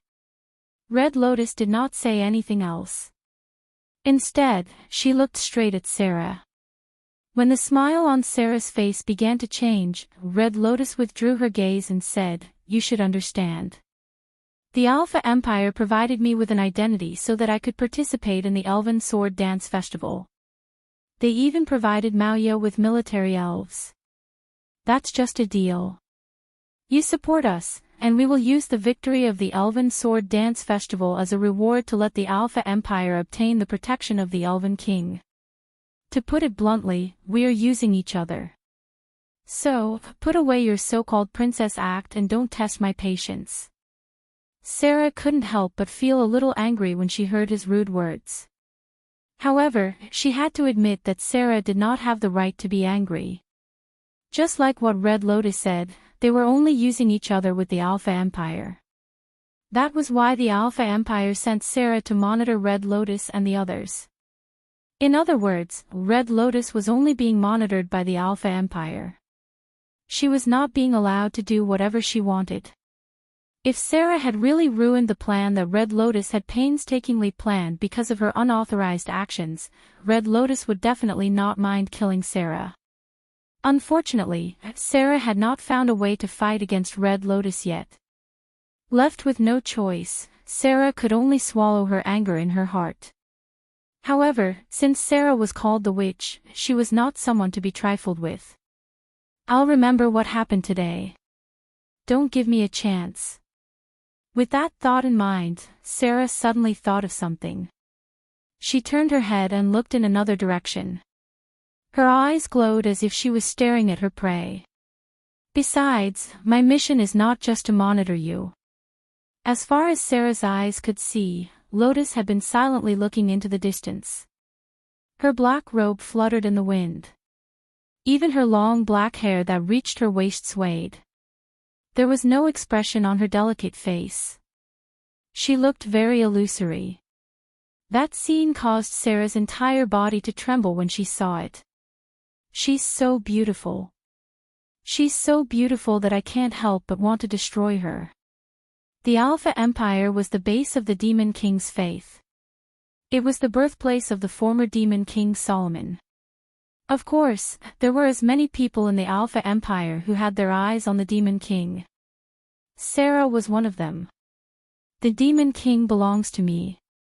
No one can take him away. Sarah thought silently in her heart. At this moment, Lily's eyes suddenly widened as she yelled out, "Hey, hey! Watch out!" As soon as her voice fell. Buzz! Accompanied by the sound of the air trembling, a huge beam of light suddenly fell from the sky. It streaked across the space and shot directly in the direction of the Purgatory Apostles. Everyone's expression changed one after another. In the next moment, the beam of light fell from the sky heavily on the open space where the Purgatory Apostles were. Boom! A deafening roar resounded. The huge beam of light directly blasted the ground, setting off a shocking blast and terrifying flames. Like a big explosion, it shook and suddenly swept across the surroundings. In an instant, the ground was blown up inch by inch. Pieces of gravel and debris splashed in all directions. The trees closest to the open space were also as if they were hit by a hurricane. Under the shocking blast, they were crushed and fell together. They were covered by the flames that swept across and burned. In just a moment, the entire open space was as if it was attacked by artillery. It turned into a tragic sea of fire. As a result, the Purgatory Apostles were blown away by the blast. Maya, Lily, and Sarah directly rolled on the ground, looking extremely miserable. At the moment when Lotus and Red Lotus were blown away, their bodies suddenly spun and landed very steadily on the ground. Their soles rubbed against the ground and they flew all the way, leaving 2 faint traces on the ground. Who? Red Lotus raised her head, and her voice was unprecedentedly cold. Come out. Lotus, on the other hand, suddenly clutched her heart and her eyes began to shake. Because, at this moment, Lotus could feel that her heart was throbbing violently. In Lotus' memory, there was only one person who could make her heart react like this. Is he here? Lotus looked at the sea of fire in front of her with a dignified expression. He actually came so quickly. Hearing Lotus' words, Red Lotus seemed to understand something. Her eyes began to flicker as she looked straight ahead. There, the sea of fire was slowly burning, and the originally cold space began to glow and heat up. Then, Lotus and Red Lotus both saw it. In the sea of fire, a figure slowly walked out. Not only was there not a trace of dust on his pure white uniform, but even the flames attached to it did not burn. Then, the newcomer met Lotus and Red Lotus' gaze, and a smile gradually appeared on his face. It really is you. It couldn't be better if I guessed correctly. Chapter 1773. The Purgatory Apostles were dumbfounded when they saw the person walking towards them from within the sea of fire. It's really him, Red Lotus whispered. Big brother. Maya was surprised. It's him. Lily's face was tense. A male elven envoy. Sarah, on the other hand, was extremely angry at her own wretched appearance. Then, she looked at Noah in surprise. Naturally, the Alpha Theocracy would not fail to notice Noah's appearance. After all, the only male elven envoy in history was the Demon King Solomon. Not long ago, when Noah appeared as a male elven envoy, the higher-ups of the Alpha Theocracy were excited. They thought that the Demon King had reincarnated into Noah's body. It was not until later that Red Lotus revealed that Renasubal was the real Demon King. The higher-ups of the Alpha Theocracy threw Noah aside and no longer cared about him. However, in terms of intelligence, the Alpha Theocracy had more or less grasped a part of it. Therefore, Sarah was still aware of Noah's existence. She also knew that Ren's target for participating in the Elven Sword Dance Festival was him. Thinking of this, Sarah's eyes turned slightly. A sinister light appeared in her eyes as she looked at Noah. Since Renasubble cares so much about him, if I can capture him. As soon as this plan appeared in Sarah's mind, a line of sight suddenly locked onto Sarah. At this moment, Sarah only felt as if she was being stared at by a terrifying existence. All the pores on her body suddenly exploded. Then, Sarah realized. The male elven envoy with the sea of fire as the background was staring at her with a pair of deep, dark eyes. Immediately, Sarah heard such a sentence. Although I don't know who you are, the way you look at me makes me feel very uncomfortable. After saying that, a gorgeous magic square suddenly rotated in front of Noah. An astonishing amount of magic power gathered inside and turned into a beam of light. Like a meteor, it streaked across the space and shot towards Sarah's direction. Dong! The beam of light landed right in front of Sarah, exploding the ground. The sudden burst of wind blew Sarah away before she could react. She crashed heavily into a tree trunk not far away. The intense pain from her back caused Sarah to let out a muffled groan. Following which, her body slid down the tree trunk and collapsed onto the ground. The entire place fell silent. You! Lily's expression changed abruptly. She took a few steps back and became alert. Clearly, Lily did not expect Noah to launch an attack as soon as he appeared. Moreover, he did not show any mercy. No, Noah was already being very lenient. Otherwise, that blow wouldn't have landed on the ground. Instead, it would have landed on Sarah and blasted her into smithereens.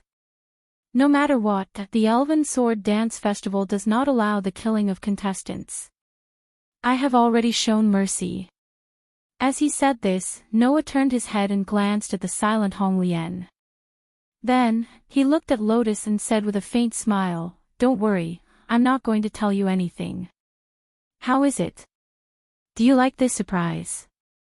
Lotus did not answer. Instead, she slowly got up. On the back of her hand, an elven inscription flickered and sputtered out pitch-black lightning. The pitch-black lightning burst out in front of Lotus and gradually converged. It transformed into a pitch-black, ominous-looking demon sword that was stabbed straight into the ground. Vorpal sword, penetrating truth. The demon sword formed by the highest-ranking dark elf under the Demon King was now standing in front of Lotus.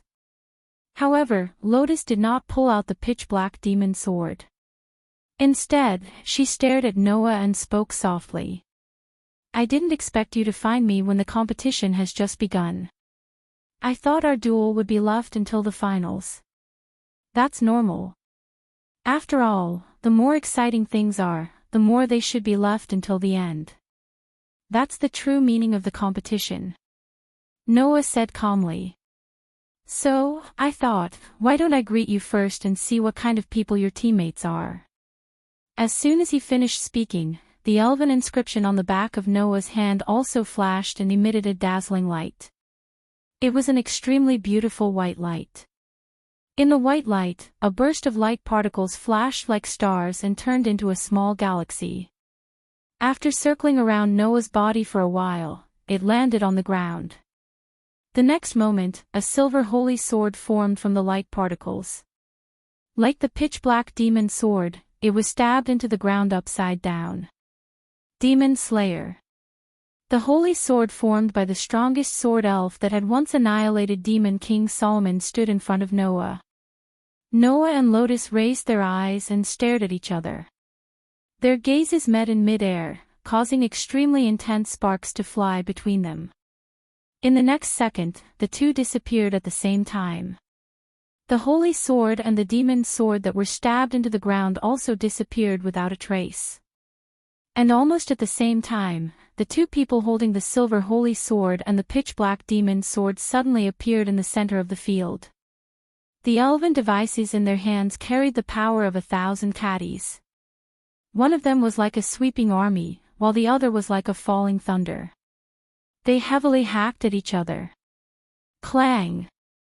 When the bell-like sound of metal clashing resounded through the entire space, an extremely ferocious divine energy fluctuation violently surged out from the center of the field, extinguishing the sea of fire in a radius of several dozen meters around the holy sword and demonic sword that were clashing together.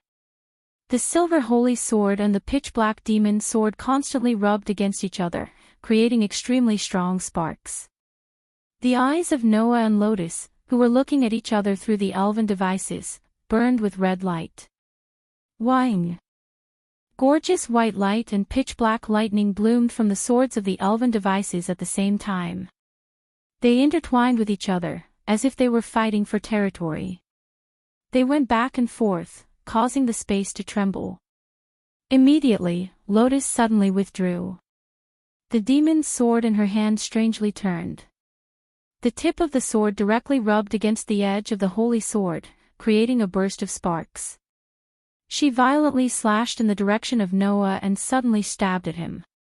A sharp sound of breaking air and an ear-piercing sound of friction resounded. However, at the same time, Noah suddenly tightened his grip on the holy sword in his hand, as if he was blocking the demon's sword that was rubbing against the edge of the holy sword.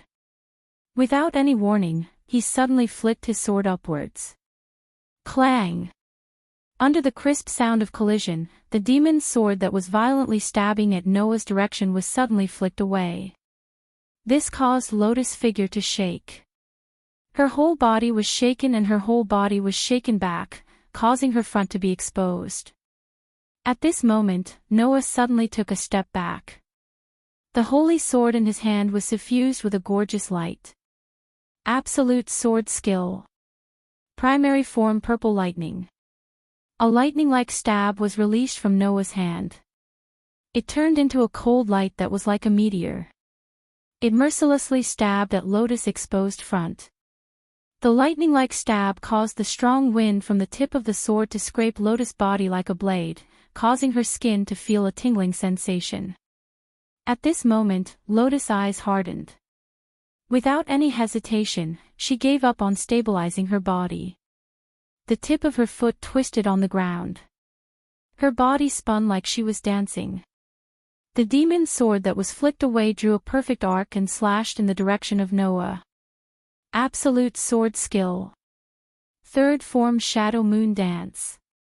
The third form, which was originally suitable for group attacks, was actually used by Lotus at this moment. As a result, the moonlight-like slash cut across the space. It was like a cold light, but also like a gentle moonlight. With an unconcealable sharpness, it swept in front of Lotus like a thunderbolt.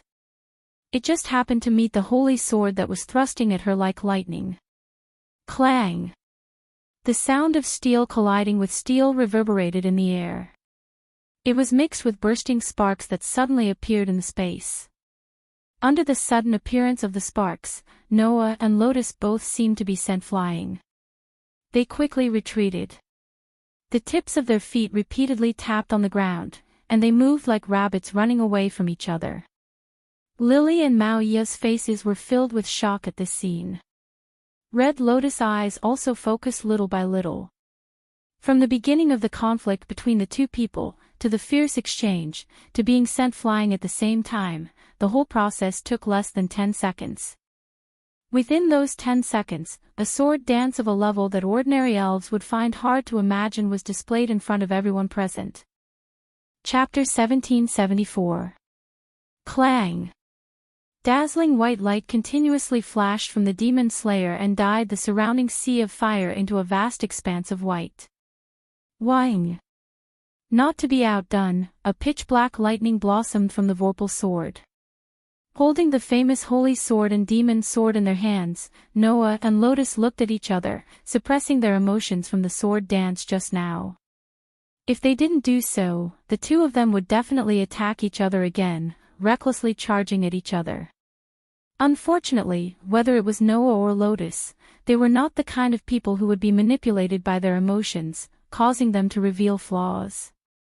Therefore, the two of them could only silently suppress their inner emotions, and at the same time silently looked at each other, both of them could see the burning emotions in each other's eyes. Tightly holding the silver holy sword that shone with dazzling white light, Noah murmured in a low voice. As elven users who both use absolute sword skills, it seems that it will be very difficult to determine the winner in this aspect. At the very most, Noah had learned the absolute sword skills for less than half a year. Lotus, on the other hand, had learned the absolute sword skills from Gray and Vath after escaping from the teaching academy 4 years ago. In terms of time, the proficiency of the absolute sword skills that the two of them had mastered was not at the same level at all. However, the power of the absolute sword skills that Noah used was not below that of Lotus. The reason was not that Noah was more talented than Lotus in swordsmanship, but because the Godslayer would become stronger as long as he fought. In less than half a year, Noah had improved his absolute sword skills. But even so, if they only used the absolute sword skills, Noah was still unable to suppress Lotus. It could be seen that Lotus was talented in swordsmanship and how long she had been immersed in it. Lotus seemed to have the same feeling, looking straight at Noah, and said so. It seems that if we only compete in swordsmanship, we won't be able to determine the winner. An extremely dense darkness began to fluctuate from Lotus's body. So, I'll have to show some of my true abilities. As she said this, the dense darkness that fluctuated from Lotus's body turned into a fierce divine power, madly pouring into Lotus's body. Wang! Instantly, the elven device in Lotus's hand, named Vorpal Sword, emitted an even deeper black lightning. It grew stronger and stronger, to the point where one's eyeballs started to hurt from the intensity of the lightning. Feeling the surging divine power continuously pouring into Lotus's body, Noah's eyes gradually narrowed. Noah could clearly feel it. Lotus's aura once every second. The divine power of energy that Lotus's aura, it was extremely of Lotus's aura. Of Lotus's, of course, of Lotus's, of Lotus, of course, Lotus's body, Lotus's of his of, Lotus, of Lotus, of Lotus, of Lotus. Soon after, Lotus slowly opened her mouth. The Elven King is the embodiment of the world's elements, a transcendent existence that is in charge of the world's elements.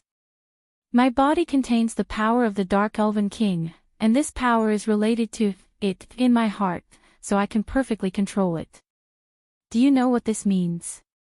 While speaking, the dark flames burning from Lotus's body continued to expand, and Lotus's aura also continued to strengthen.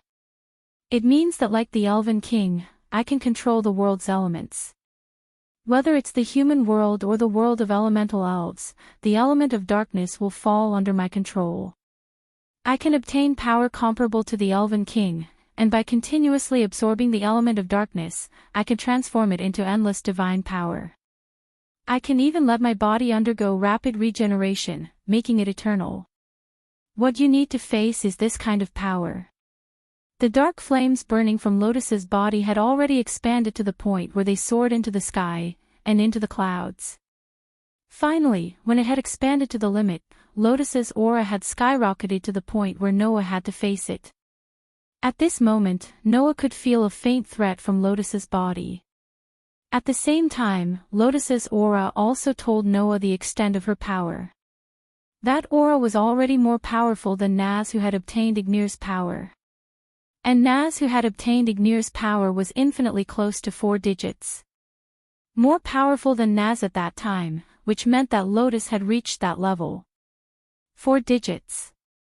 That was already enough of a threat. Noah smiled.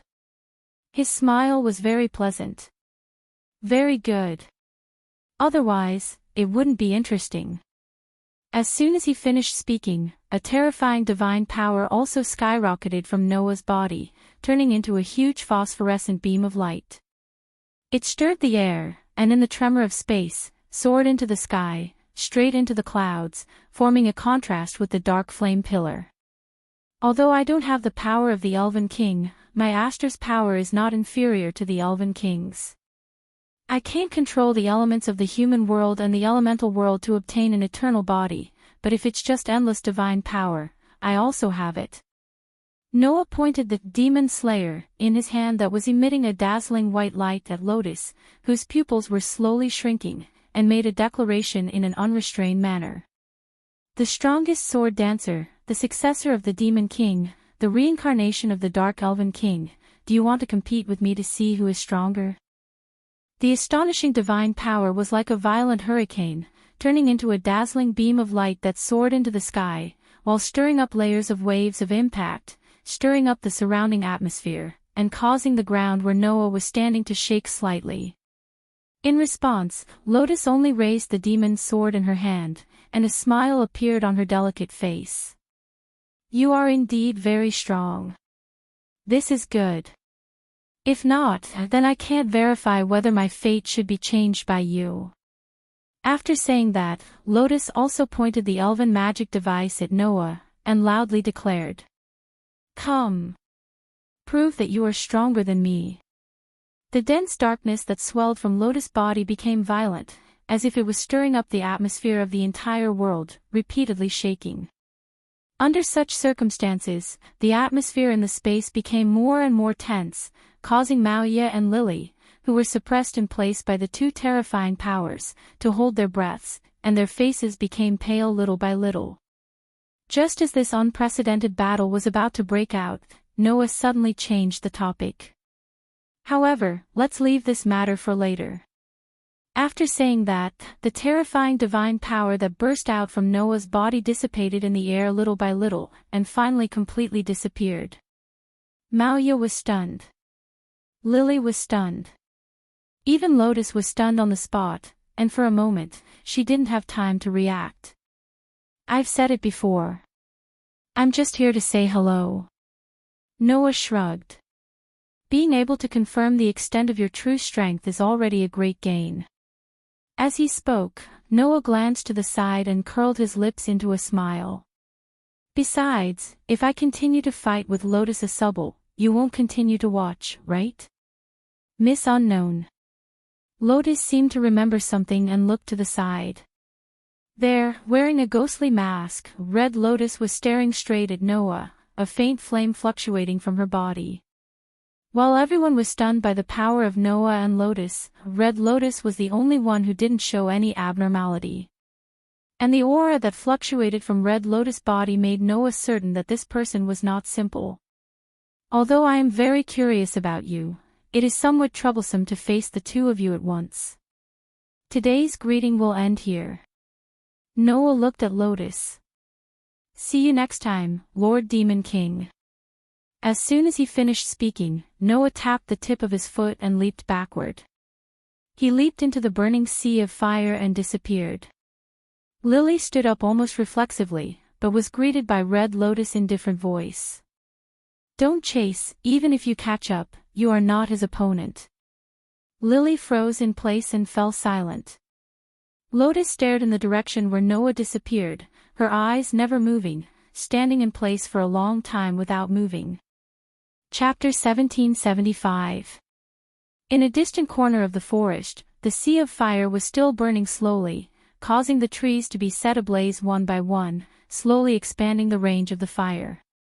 Under such circumstances, many fire elves in the forest began to rush towards the direction of the sea of fire excitedly, while many water elves came to the edge of the sea of fire and began to extinguish the fire in an attempt to stop the spread of the sea of fire. It wasn't that these elves loved this forest, but that the water elves didn't like the environment of the sea of fire, so they wanted to extinguish the fire. As for the other elves in the forest, they also began to get busy. Some left the sea of fire, while some rushed towards the sea of fire, causing the originally gloomy forest to become lively. Among these elves, there must be elves enslaved by the other participants of the Elven Sword Dance Festival, right? After all, with such a huge commotion, it would attract the attention of the other participants no matter what. Those elven envoys who discovered the commotion would definitely be eager to know what was happening in the direction of the Sea of Fire. Hence, it wasn't strange for the elven envoys to investigate. However, Just as these elven envoys were rushing towards the direction of the Sea of Fire, a figure flew over like a ray of light in the opposite direction and landed on an empty ground, revealing his full appearance. Sensing that many elven envoys were rushing towards the direction of the Sea of Fire, Noah couldn't help but spread his hands slightly. Have we gone a little too far? The Elven Sword Dance Festival had just begun.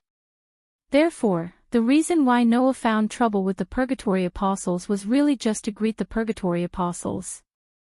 Of course, it wasn't on a whim. Noah just wanted to test the strength of the Elven Envoys and the Purgatory Apostles. After the commotion, Noah felt a little more confident in his heart. Moya, Lily, and Sarah were not worth mentioning to Noah at all. However, Lotus's strength, Noah finally tested it out. The strength of the Dark Elven King really can't be underestimated. The Elven King who ruled over the various elements that made up the world and ruled over all the elves. To put it in an extreme way, these existences were the world itself.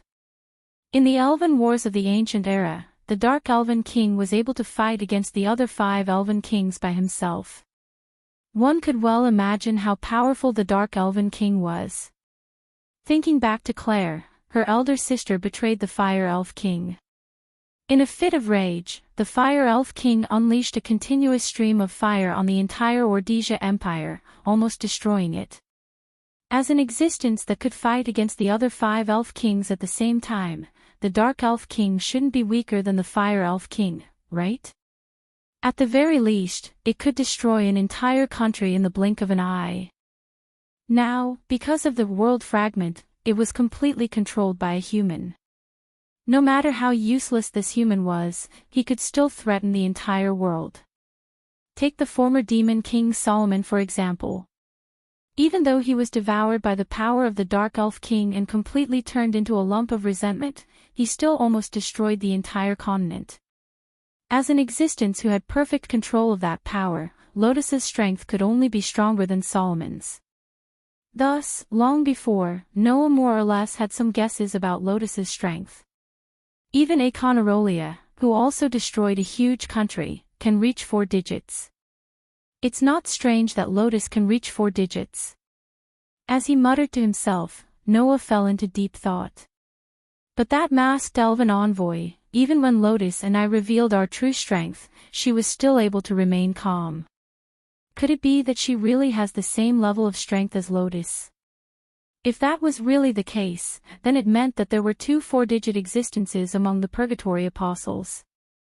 Even if it was Noah, facing 2 4-digit existences, he would only have a headache. It's just that I have the power of the strongest sword elf, and Lotus has the power of the Dark Elf King, in addition to endless divine power, only then can they reach 4 digits. If that masked elven envoy can also reach 4 digits, then what is she relying on? Noah's brows slightly furrowed. Even if she contracted with a mythical level elf, she shouldn't be able to reach 4 digits, right? Although mythical level elves were second only to the Elven King, compared to the Elven King who governed the elements that made up the entire world, it was estimated that the difference was more than just a little. Even if she contracted a mythical level elf, it was already very strong to reach 5 digits. No matter what, she shouldn't be able to reach 4 digits. But if Red Lotus was only at 5 digits, it was absolutely impossible for her to be so calm in front of Noah and Lotus, who had exploded with 4-digit power. There must be something I don't know, Noah asserted. This trip was indeed the right one. To be able to test Lotus's general strength and learn some of Red Lotus's abilities, this trip was already very rewarding for Noah. Moreover, Noah could also be sure that among the Purgatory Apostles, besides Lotus and Red Lotus, there was no third person that he needed to pay attention to. To be able to obtain this information, that's enough. Although he still didn't know what Red Lotus's specific strength and reliance was, as long as the fairy sword dance was not stopped, sooner or later, Noah would have to face her. When that time comes, everything will naturally be revealed. Thinking about this, Noah was just about to lift his feet and leave when the fairy device in his hand suddenly lit up and turned into a burst of light particles. Immediately after, Aster appeared from the light particles. Aster. Noah was slightly stunned. He didn't expect Aster to suddenly appear. Master. Aster, on the other hand, had a very rare hesitant look, a pair of mysterious eyes filled with uncertainty. Seeing this, Noah was somewhat suspicious. He reached out his hand, touched Aster's head, and asked, "What's wrong?" Hearing this, Aster still looked a little hesitant. But after a while, Aster lifted his head, looked at Noah, and said, "What do you think?" "The masked fairy envoy gave me a very familiar feeling." "A very familiar feeling?" Noah was stunned, and was surprised. "Do you know the masked fairy envoy?" "No, in my memory, I have never seen a fairy envoy with such a scorching aura." Aster shook his head. "But, in that person's aura, I do feel a very familiar feeling." Saying this, Aster slowly lowered his head as he muttered in a low voice, "That feeling is exactly the same as Alicia Edith's." With this, Noah's expression slightly changed. He was surprised. Alicia Edith. This name, to the people of this world, was like thunder in their ears. Because this girl once annihilated the Demon King, saved the continent, and was called the Saintess of Salvation. In other words, she was Aster's previous master.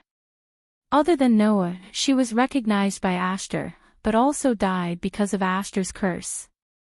That masked fairy envoy had the aura of the Saintess of Salvation. How could that be? Are you sure? Noah's expression became serious. Did you really feel the aura of the Saintess of Salvation from that masked fairy envoy? Maybe it's just an illusion.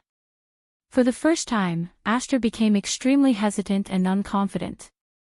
That fairy envoy's aura is very different from my previous masters. Moreover, Alicia should have died because of my curse. Noah could clearly hear it. Aster's voice was extremely shaken. Obviously, the aura of the Saintess of Salvation from Red Lotus caused Aster's heart to be greatly confused. Looking at Aster, Noah was a little worried. He squatted down and kept his eyes parallel to Aster's. He stared at Aster and said softly, "Are you okay?" Under Noah's worried gaze, Aster's heart calmed down. "I am Master's sword." Aster met Noah's gaze. "Whether that person is Alicia or not, this will not change." Noah smiled and did not speak. He reached out and hugged Aster, silently comforting him. Aster also reached out his hand and hugged Noah tightly, trying to calm himself down. Chapter 1776. In a relatively remote corner of the forest, there was a relatively small lake. Beside the lake was a lawn. On the lawn, Claire, Linley, Fayanna, Alice, and the other girls had set up their tents. There was even a bonfire in the center, slowly burning. This was the camp of the fairy tale team. The surrounding area had already been set up by Fayanna, turning into a solid stronghold for the team. Staying in this stronghold, the members of the fairy tale team would not only receive all kinds of protection, but their strength would also increase by leaps and bounds. Even their divine power would be continuously replenished as supplies. Moreover, Fayanna had set up various traps in the surroundings. Together with Claire, Linley, and Alice, the three of them had all the elves in the surrounding area under their control and had them resist any intruders. In less than a day, she was able to set up so many powerful and varied barriers. From this, one could see Fayanna's ability. As a former fairy maiden candidate, Fayanna's ability in this aspect was indeed unquestionable. However, Fayanna herself was not very satisfied with the current results. She said that there were still many barriers to be set up, and there were still many things to be done. After tomorrow, this stronghold would be truly finished. Regarding this, the members of the fairy tale team naturally did not have any objections, leaving all of them to Fayanna. As for the rest of the girls, they would help Fayanna adjust the surrounding elves, making them display the effect of resisting the invaders, while also taking care of the rest of the work. Claire was in charge of chores in the camp, such as collecting firewood, picking wild fruits, and hunting game, ensuring the operation of the camp. Lindley was in charge of the meals in the camp, ensuring that the members of the team had 3 meals a day. Alice was in charge of scouting outside the camp, investigating the movements of the other teams. And in the assignment, Noah was in charge of patrolling, eliminating some magic beasts hiding in the stronghold, ensuring the safety of the camp. Perhaps because everything that happened in the stronghold was private, there were no enslaved elves that could constantly send images back to the great sacrificial hall. Therefore, after the distribution of work, everyone could rest assured and recuperate here. They could even cleanse themselves in the water. Of course, it wasn't just Claire, Lindley, Fiona, and Alice. There was also Noah, the male elf user. In light of this, Claire's group used stones to create a hot spring-like pool in a corner of the lake, and then set up a curtain around the pool. That was the place where the young girls would enter the water to wash their bodies. As for Noah, he was strictly forbidden from entering that place. These were all matters that had been decided before the camp was set up. Moreover, most of them were decided upon by Noah before the sword dance of the elves. Therefore, after arriving at this place, everyone moved swiftly and decisively. Before the sky turned dark, they set up the camp and set up a barrier. Only when the sky was almost dark did Noah arrive, allowing the group of girls to relax. After learning that Noah had gone to find trouble with the Purgatory Apostles, the group of girls was shocked beyond words. You went to find trouble with the Purgatory Apostles alone. Beside the bonfire, Claire seemed to be at a loss for words as she opened her mouth. I can't believe you could come back in one piece. I'm just going to say hello to them. Noah shrugged. Moreover, there are only 2 people in the Purgatory Apostles who can threaten me. The rest are not even worth mentioning. But that team has Renasubble. Lindley seemed to be at a loss for words. Others can't wait to avoid them, but you actually went to find them. It's not like there are no benefits. At least I obtained a lot of useful information. Now I can make some preparations. Noah scratched his face. No matter what, that Purgatory Apostle is a threat. Since I have the strength to break in, how can I not try? That's true. Fiona smiled bitterly. Perhaps you are the only one who has the ability and the courage to challenge a party with the strongest sword dancer. The one who shot down my spirit servant was a Purgatory Apostle, right? Alice bit her finger, somewhat unwilling to give up. It seems that I need to be more careful in the future. There seems to be an elven envoy from the Elfie clan in the Purgatory Apostles. Her investigative abilities aren't weak. If you want to bypass her and obtain information about the Purgatory Apostles, it won't be that easy. Noah said. Apart from that, the envoy called Moya is also in the Purgatory Apostles. From my deduction, she seems to be an expert specially trained to use military spirits. She should have a powerful military spirit in her hands. There's also a guy whose name I don't even know. However, he was insta-killed as soon as he appeared, so I didn't obtain any useful information. An insta-killed. The girls were all speechless. The elven envoys who were able to participate in the elven sword dance were all elites of their respective countries. Even if they weren't at Renasubble's level, they wouldn't be weaker than them, right? For such an opponent to be insta-killed by Noah was too much of a blow to their confidence. Forget it. As for that person's information, we'll look into it later when we have the chance. Claire changed the topic. Don't forget, apart from the Purgatory Apostles, the other teams are also quite a threat. For example, the Dragon King Legion that represents the Dragon Duchy of Doragonia is a big enemy. Alice nodded in agreement. Although the Dragon Duchy of Doragonia is a bit weaker than the Ordesia Empire in terms of military power, they have won the Elven Sword Dance many times in the past. If they win again this time, under the protection of the Elven King, they will be able to catch up to the 2 most powerful countries on the continent, the Ordesia Empire and the Holy Georgia Kingdom. In addition, the Kurna Empire in the east of the continent also sent a team called the Four Gods. The elven envoys in that team have all contracted the divine beast elves that the country is proud of. They are very good at group tactics. Linley recalled the information in her head. It should be a strong team that isn't weaker than the Dragon King Legion. Of course, the Holy Georgia Kingdom's team also can't be ignored. Like the Ordesia Empire, they also obtained 3 spots to participate in the Elven Sword Dance Festival. They are also a strong enemy. Fianna reminded. Moreover, the leader of the Holy Georgia Kingdom's Holy Spirit Knights is Luminaris Saint Richette. That elven envoy might even have a hard time against the Dragon Duchess of the Dragon King Legion, right? Fianna's words weren't without reason. Luminaris Saint Richette wasn't only a contracted elven with holy attributes, she was also the trump card of the Holy Georgia Kingdom.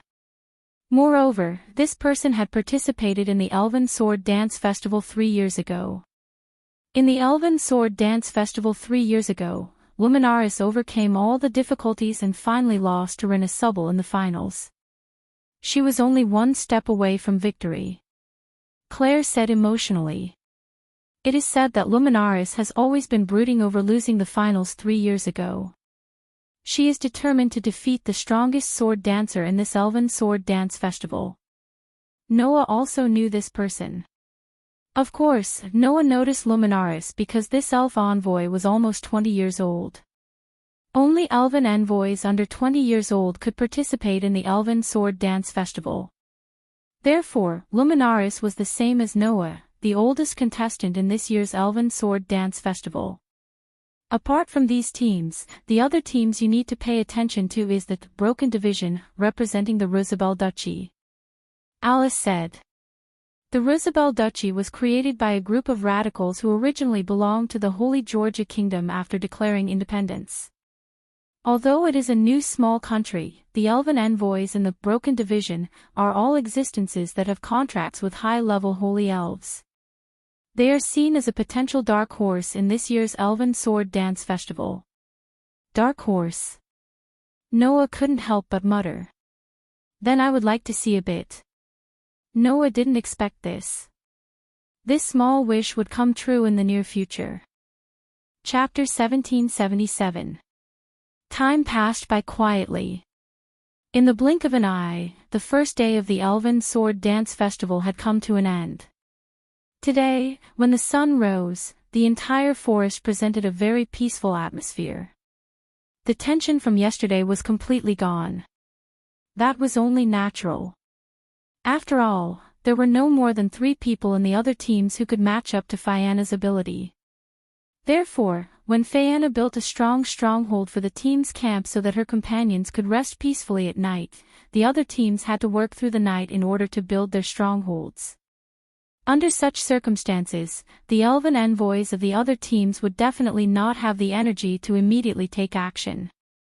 Most likely, they would be hiding in their strongholds to rest. This way, the forest would naturally not be as lively as yesterday. Instead, it was as if nothing had happened. It seemed so peaceful. No one knew when this peace would be broken. However, Noah indeed had a good night's sleep. When the sun rose, Noah slowly woke up. He looked at the top of the tent that entered his sight as soon as he opened his eyes. He stretched and sat up. Beside Noah, the silver and platinum daggers were lying there. Although the luster on the daggers had been restrained, they still gave off a profound feeling. Looking at the silver and platinum daggers lying there, especially the silver dagger, Noah sighed.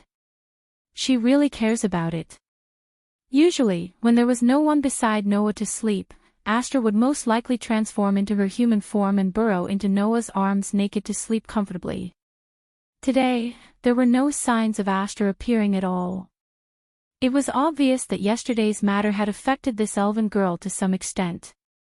Saintess of Salvation, Alicia Edith, Noah stretched out his hand and lightly brushed the silver dagger. The image of Red Lotus wearing a mask appeared in his mind. Even if we don't consider the problem of Aster's curse, the Saintess of Salvation was active at least a few hundred years ago. No matter how I think about it, that person can't be the Saintess, right? However, Noah did not doubt Aster's feelings. No matter what, other than Noah, the Saintess of Salvation was the only contractor in Aster's life. Furthermore, she died because of Aster's curse, so Aster wouldn't mistake her aura. However, Aster also said that Red Lotus's temperament was very different from the previous owner in her memory. It was just that there was a faint feeling of a saintess in her aura. Therefore, no matter how he thought about it, Red Lotus could not be the Saintess of Salvation. However, Red Lotus definitely had some sort of connection with the Saintess of Salvation. This was Noah's idea. The secrets behind this must be deeper than I thought, right? Noah sighed again. We can only take one step at a time. After saying this, Noah turned his head and lightly stroked the body of the small silver sword, as if he was talking to himself. No matter what, you still have me. Perhaps it heard Noah's words, but the small silver sword's body faintly glowed as if it was responding to Noah. Noah smiled and picked up the two small swords. He placed them in the scabbard at his waist and covered them with the uniform of the Elven Academy. Then, he stood up and walked out of the tent. Today's weather was not as gloomy as yesterday. Although there was still some fog in the air, the sun was gradually shining down from the clouds. It was believed that the fog would dissipate in no time. When Noah came out of his tent, the first thing he smelled was the burnt smell of an extinguished bonfire, followed by a burst of fragrance. What's that smell? Noah, who was attracted by the fragrance, turned his head and looked in the direction of the lake. There, a young girl was humming a song while getting water. She was busying herself by the lakeside. Under the rather pleasant humming, the young girl's luxurious light golden hair emitted a dazzling luster under the sunlight. Just like in the dormitory, Lindsay Lay wore an apron outside her uniform. With a nimble technique that did not match the status of a rich young lady, she set up a piece of wood and used it as a chopping board. She was in a very good mood as she used a kitchen knife to cut wild fruits. Beside Lindsay Lay, there was a simple platform. The section of a large tree was used as a cooking table, and stones were piled up to form a stove. On the side, there were ice cubes used to preserve the fish caught from the lake. It should be a product created by Lindsay Lay using the ice attribute magic that she was good at. Of course, making these things naturally meant that she wanted to cook. She's so skilled at cooking in the wild. Is that girl really a rich young lady? Noah exclaimed. But, I have to say, Lindsay Lay is quite virtuous. Sighing, Noah deliberately lightened his footsteps and came behind Lindsay Lay. Lindsay Lay did not seem to notice Noah's approach at all. She was still in a very good mood as she used her nimble technique to cut wild fruits and vegetables there. Looking at this scene, Noah's gaze involuntarily moved to Lindsay Lay's ears. Those sparkling snow-like ears, last time, because of Noah's prank, were very happily dyed red. Speaking of which, ears seemed to be Lindsay Lay's sensitive point. Thinking of this, Noah had the urge to prank her again. But, thinking of the tragedy that resulted from the prank last time, Noah hurriedly dispelled this idea. He reached out his hand and patted Lindsay Lay's shoulder. "Aw!" Lindsay Lay suddenly let out a cute cry. Her shoulders shook and she turned her head fiercely. Who is it?" "It's me." Noah looked at Lindsay Lay's frightened look and could not help but laugh. "Why are you so timid? Who allowed you to approach me without making a sound? I didn't even hear your footsteps." Lindsay Lay was a little angry.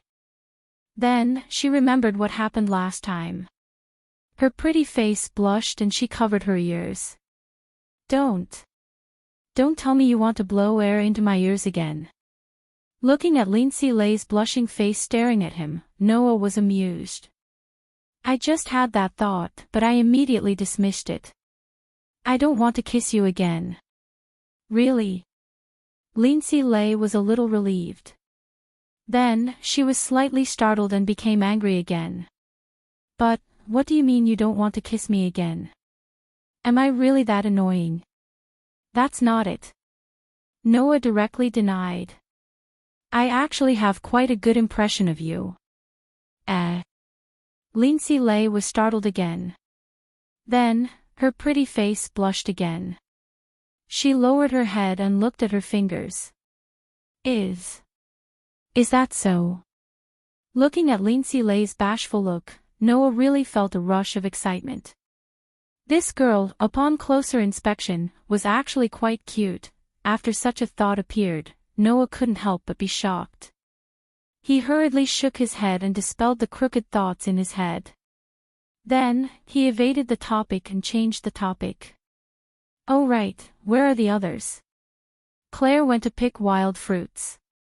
Alice is still using the wind elves to scout the movements of the other teams. As for Fayeanna, she should be perfecting the boundary, right? Lindsay Lay's attention seemed to have been diverted. The blush on her face dissipated a lot. She answered honestly. The meal will be ready soon.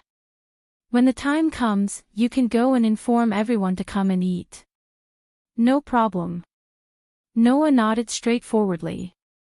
It was also at this moment that Alice, who had used the flying elven magic, slowly floated down from the air and arrived in front of Noah and Lindsay Lay.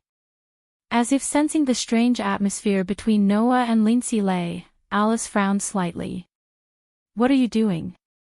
Hearing this, before Noah could say anything, Lindsay Lay seemed to have a guilty conscience and shook her head desperately. No. Nothing. How could there be anything? Ahaha. Not to mention Alice, even Noah wanted to tell Lindsay that if she said that, it would seem very suspicious.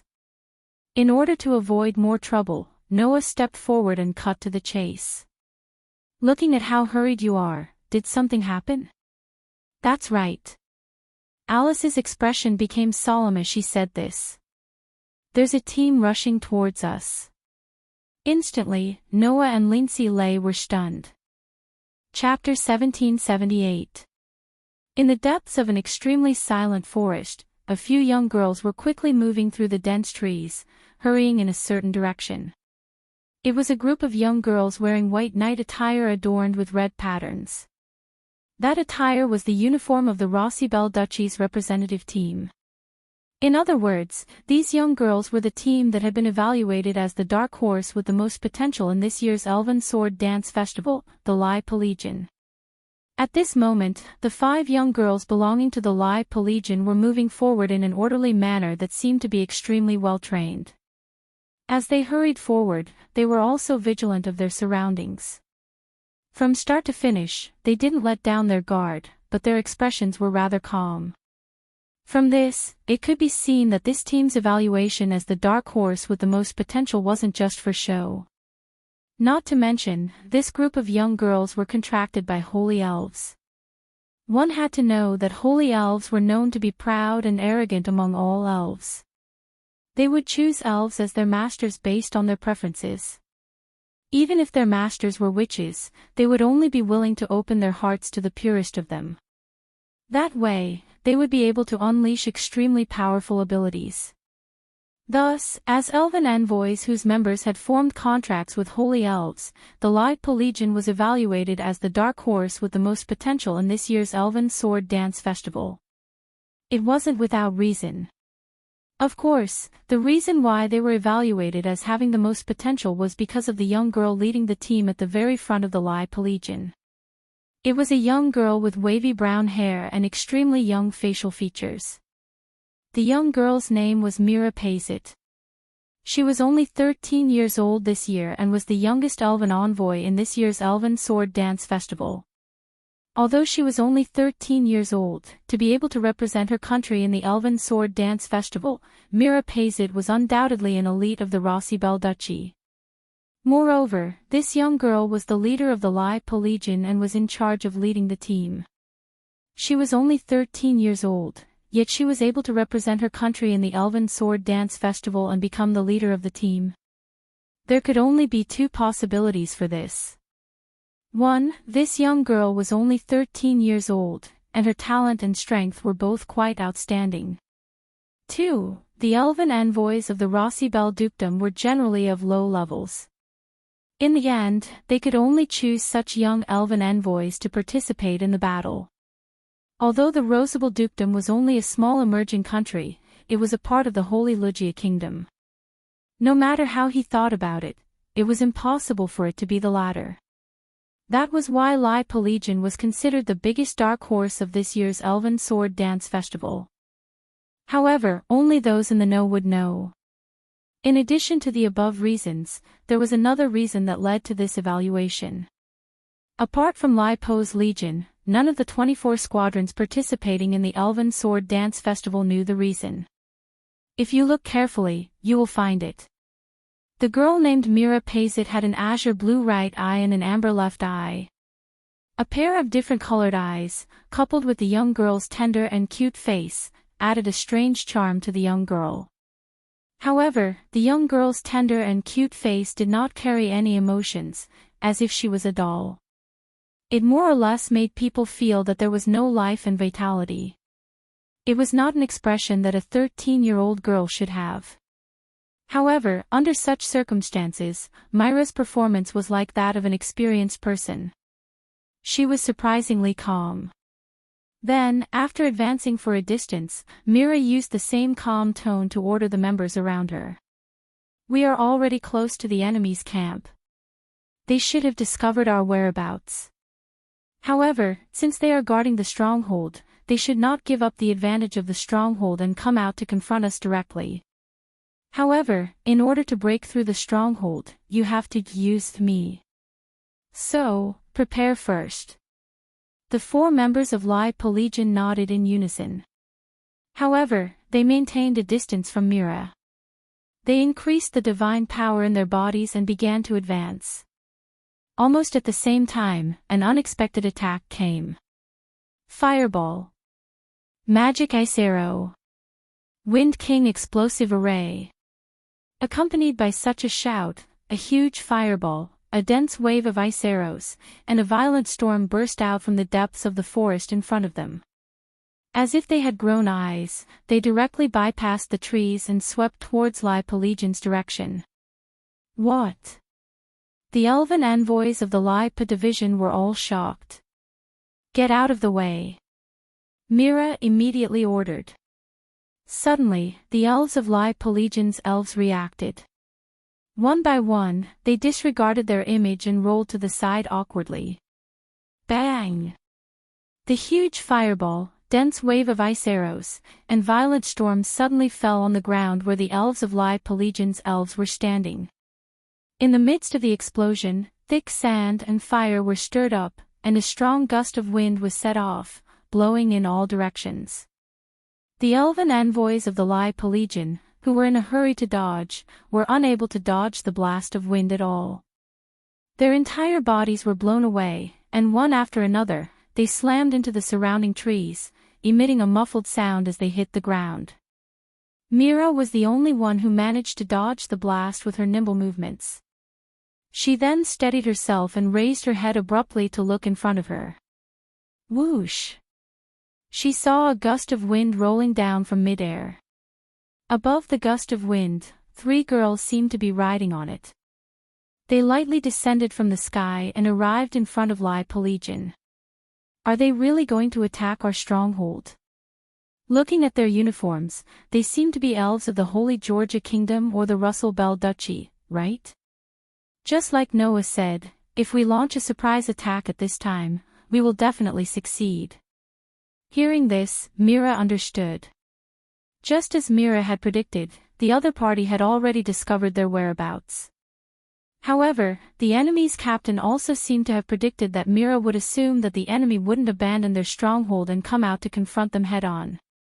Contrary to Mira's expectations, she directly came out of the stronghold and took the opportunity to launch an attack. Ugh! The elves of Lai Pelagian, who had crashed into the trees one by one, seemed to have suffered some injuries. They struggled to get up and angrily glared at Claire, Linley, and Alice. The cunning Austrians. As soon as the words fell, a light voice sounded. In terms of cunning, your country is no less cunning than us, right? Noah stood on the branch of a tree. He leaned against the trunk with his arms crossed and looked down at the elven messengers of Lai Pelagian. At this time, the teams that rushed through the night to build their stronghold must be exhausted and resting. Even if we finished building our stronghold, we must have thought that the other teams wouldn't attack and let our guard down. You must have calculated this point and launched a surprise attack, right?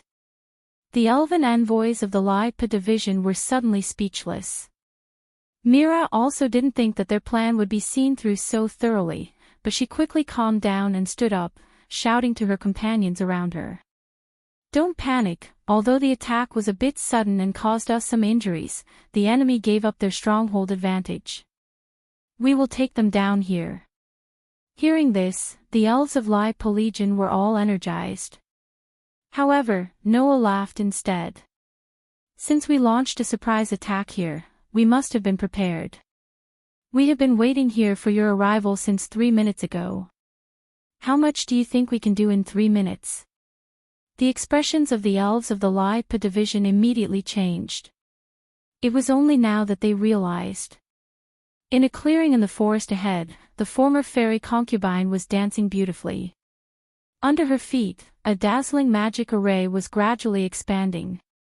Bathed in the magic array, the auras of Claire, Lindsley, and Alice's group suddenly soared, and divine power surged out. Seeing this, while Myra's expression changed, the corners of Noah's mouth curled up. The battle has only just begun. Chapter 1779. In the end, the battle didn't last long before the elves belonging to the Lai Pa division were defeated by Claire, Lindsley, and Alice. In terms of battle strength alone, the elves belonging to the Lai Pa division weren't weak. At least, the other 4 elves besides Mira, together with their contracted holy elves, weren't any weaker than Claire, Lindsley, and Alice. As for Mira, she seemed to be a bit weaker than her companions in terms of battle strength. Most of the time, she hid in the back and commanded. Occasionally, she would step forward and fight Claire and Alice in close combat with weapons created by elves' magic. Noah, on the other hand, stayed behind and watched the battle unfold. He had no intention of interfering at all. Therefore, in terms of numbers, there was no doubt that the Lai Pa division had the absolute advantage. Even if they had suffered some injuries from the previous surprise attack, they definitely wouldn't lose against Claire, Lindsley, and Alice. Unfortunately, there was still Fianna on the side of Claire, Lindsley, and Alice. Although Fianna didn't go to the front lines, she stayed by Noah's side and performed the ritual dance, bestowing one blessing after another to Claire, Lindsley, and Alice, making the 3 girls stronger and stronger, gradually suppressing the 5 elves on the other side. With Fianna's support, Claire, Lindley, and Alice's physical strength and divine aura were always at their peak. There was no sign of exhaustion at all. Coupled with the buff from the ritual god music, it took less than a minute for them to suppress all the elves of the Lai Pa division. Knowing that if this continued, they would definitely lose. Mira had planned countless times to get rid of the most important person, Fianna, but because of Lindley's constant sniping from behind, he would be forced to retreat every time he got close to Fianna. Moreover, even if Lindsley's sniping didn't work, Fianna still had Noah by her side to protect her. Therefore, even if the Lai Pa division broke through the defense line and arrived in front of Fianna, they wouldn't succeed. In this way, there was no suspense in the outcome. After bitterly holding on for 3 minutes, except for Mira, the other 4 elven envoys of the broken army were all defeated. Their magic stones were taken away, and one by one, they were teleported back to the great sacrificial hall and left the elven sword dance ritual. As for Mira, she was tied up by Claire's whip and brought in front of Noah. Slap! Behind Noah, Claire, Lindley, Fianna, and Alice high-fived each other, each holding a magic stone, sharing the joy of victory. On the other hand, Mira, who was brought to Noah, tried to struggle. After realizing that it was futile, she looked at Noah with an extremely calm gaze. "Since you've already won, why don't you take my magic stones?" Myra's voice didn't contain any unwillingness or annoyance. It was as if something insignificant had happened. She didn't even carry any emotions. Claire, Linley, Fianna, and Alice's joy decreased by more than half. After putting away the magic stones, their gazes converged on Noah. Obviously, even the group of girls didn't know why Noah didn't take Myra's magic stones, but instead had Claire tie Mira up and bring her in front of him. Noah lowered his head and looked at Mira, who was tied up by Claire's whip. He stroked his chin and asked such a question. "I'm very curious. Why didn't you use your elven device or even summon your contracted elves in the battle?" After being reminded by Noah, the group of girls also reacted. In the battle just now, Mira indeed only used a weapon refined by elven magic. He didn't use his elven device or summon his contracted elves. It was precisely because of this that Mira, as the captain, had shown less strength than the others in the battle just now. If he had used his elven device or summoned his contracted elves, then the Lipo Legion should have been able to hold on for a while. Perhaps they could have broken through Linley's attack and arrived in front of Fianna to confront Noah. However, Mira didn't summon his contracted elven device or use his elven device. Even if his companions were defeated one by one, he still didn't use it. This was a bit thought-provoking. "Don't tell me you don't have a contracted elves at all." Claire guessed, but immediately denied her own theory. "No, if you don't have a contracted elves, then the weapons refined by elven magic won't be able to be used in battle at all. Without a contracted elven device, although elven users could use elven magic, the power of elven magic would be pitifully small. As mentioned before, elves residing in the elemental elven world could be summoned in two forms. The first was that they had no mass and didn't have a fixed appearance. They could only summon the elves' abilities. They were often used to cast elven magic in their original form to amplify divine might. The second was to directly summon the elves themselves and use the purified form of the elves in battle. When elven users used elven magic, they would usually use the first method to summon the elves' abilities and divine might and use it on themselves. This way, the power of elven magic would be so great that it couldn't be ignored. For example, when Claire had a contract with a fairy, she could summon a fireball bigger than a soccer ball and capable of instantly evaporating a pool of water when she used the fireball magic. However, if Claire didn't have a contracted elven magic, it would already be pretty good if the fireball was the size of a fist. Its heat wouldn't even be able to evaporate a basin of water, right? It was precisely because of this that elven magic used by elven users was of the same attribute as their contracted elven magic. Elven magic of different attributes couldn't be boosted by contracted elven magic even if one wanted to. It was also because of this that if Mira didn't have a contract with a spirit, she wouldn't even be able to forge a weapon for polishing her nails, let alone a weapon for battle. That was why Claire was so sure. It can't be that there's a problem with the contracted elven spirit, right? Linley combed her hair and said with some displeasure. If that's really the case, then it's too unpleasant. That's right. Alice nodded.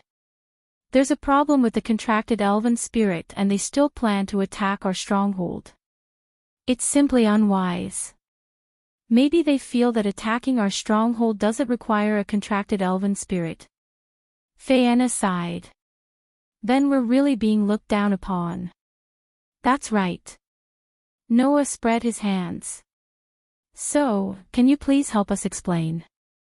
Hearing this, Mira lowered her head and didn't say a word. Seeing this, the group of girls looked at each other. Noah stared straight at Mira. After a while, he pursed his lips. Forget it. If you don't want to say it, I won't force you. Saying this, Noah reached out and untied the whip on Myra's body. Then, Noah said, "You can leave." This one sentence stunned all the girls present. "Leave?" Claire exclaimed in shock. You want to let her go? It can't be. Lincilii was surprised. You're not going to take the magic stones from her? Viviana and Alice looked at each other in dismay. They were also astonished. Even Mira was stunned. She looked at Noah with eyes full of confusion.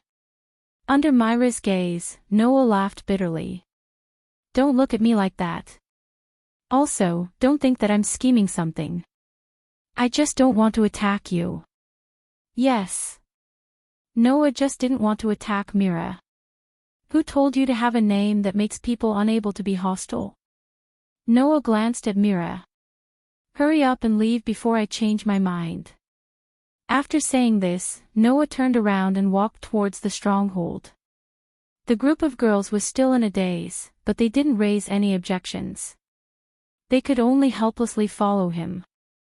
Seeing Noah's group about to leave, Myra's heterochromatic eyes flickered. After a while, she suddenly spoke. In that case, I want to make a deal with you. Noah and the others stopped in their tracks. Chapter 1780. Deal. Claire, Linley, Fayana, and Alice all turned their heads and looked at Mira. Deal. Noah was also curious and asked directly. Tell me, what kind of deal do you want to make with me? Mira met Noah's gaze fearlessly, and to everyone's astonishment, she said so. Do you want to defeat Liena Subble? W.H. What? The girls were stunned. Not to mention the group of girls, even Noah couldn't help but be taken aback as he looked at Mira with deep meaning. You can't be trying to tell me that you have a way to defeat Liena Subble, right? As a person who possessed the power of the Dark Elf King and completely controlled this power due to the existence of the world fragment, Lien's level had long surpassed the level of the Elf Envoy. To put it bluntly, with Lien's strength, even without using the Dark Elf King, she could dominate the entire world of elf envoys.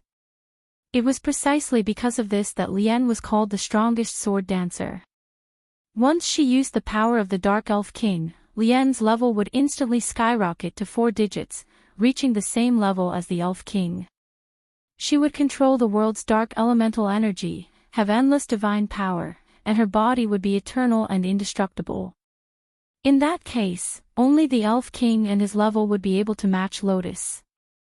Not to mention one elf envoy, even if all of them worked together, they still wouldn't be a match for Lien. Could Mira have a way to defeat such an existence? At least, Noah didn't believe it. Mira seemed to know her own limits and directly denied Noah's profound question.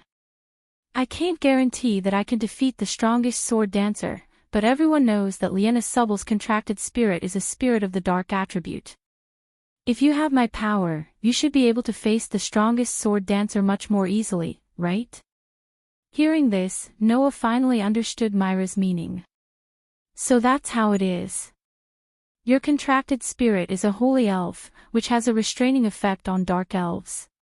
If you were to hold the line and suppress Liena Subble's dark elves, would our chances of victory be much higher against that strongest sword dancer?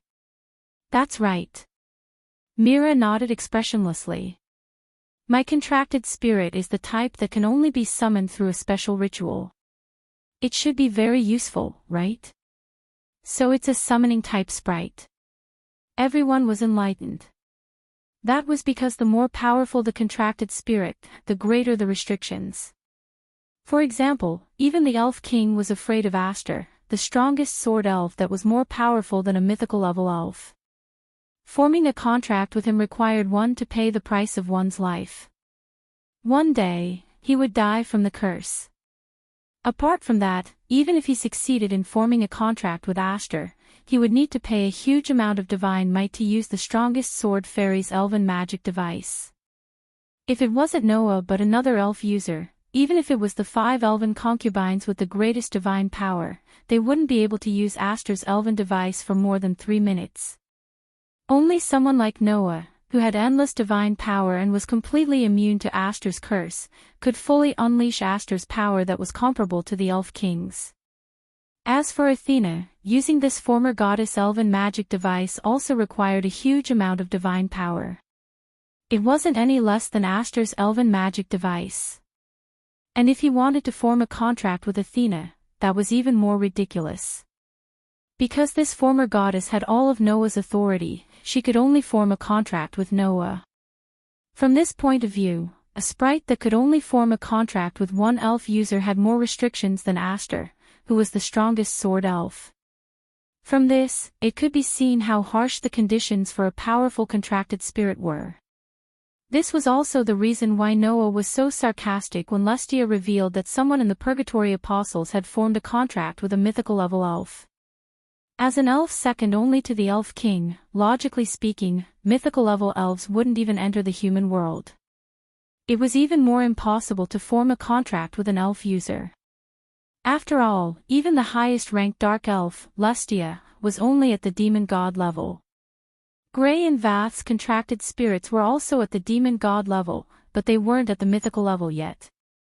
Even the strongest sword dancer and the strongest elf user's contracted spirits were only at the demon god level. It was obvious how impossible it was to form a contract with a mythical level elf. Of course, since Noah could form a contract with Aster, who was comparable to the Elf King, then other people might have something special that made it possible to form a contract with a mythical level elf. However, even if one succeeded in forming a contract with a mythical level elf, they would have to pay a huge price, right? Unless the other party was as special as Noah, and just happened to offset the price of the contract. As for some powerful spirits, although they didn't need to pay such a huge price, there were still huge restrictions when it came to summoning them. Spirits that had to be summoned through rituals were one of them. In order to obtain great power, one had to spend time making complicated preparations. Myra's contracted spirit was probably of this type. This type of spirit wasn't suitable for a sword dance in a personal battle. However, if there were companions covering for them and the summoning was successful, they would be able to unleash great power. No wonder you didn't summon your contracted spirit in the battle just now. It turns out you couldn't summon it. Claire understood. In the face of such a sudden surprise attack, how could there be so much time for you to prepare a summoning ritual? However, a spirit of this level is just right for attacking a city. Alice also understood. If we had stayed in the stronghold, then you would have had enough time to summon your spirit. And when the summoning was successful, perhaps the stronghold I built would really be breached by you, right? Phaeana said in a fit of pique. No wonder you dared to attack our stronghold at this time. It's a pity that Noah saw through this plan, Linley said proudly. Well, it's only natural if that's the case. While the girls were showing their own expressions, Noah looked pensive on the surface, but he was feeling helpless in his heart. Perhaps the summoning ritual type of holy elf could indeed pose a great threat to the dark elemental Lustia, but that was only against Lustia. In front of Lotus, who had the overwhelming power of the Dark Elf King, this level of restraint was completely useless. Moreover, even if she didn't use the Dark Elf King's power, Lotus wouldn't lose to a mere elemental restraint. Don't forget, the trump card of the Holy Roha Kingdom, the elven envoy named Luminalise, was a contractor of the Holy Elf. And didn't that envoy also lose to Lotus 3 years ago? If one wanted to use elemental restraint to defeat Lotus, then even if it wasn't impossible, it wasn't easy to succeed. And this was under the condition that Lotus didn't use the Dark Elf King's power. If Lotus used the Dark Elf King's power, then unless it was a holy elf of Aster's level, it wouldn't be able to do anything in front of such overwhelming power. Moreover, if it was just elemental restraint, Noah could also do it. After all, even though Aster was of the steel element, Athena was of the holy element. With Athena's power, she definitely wouldn't lose to a summoning ritual type of holy elf.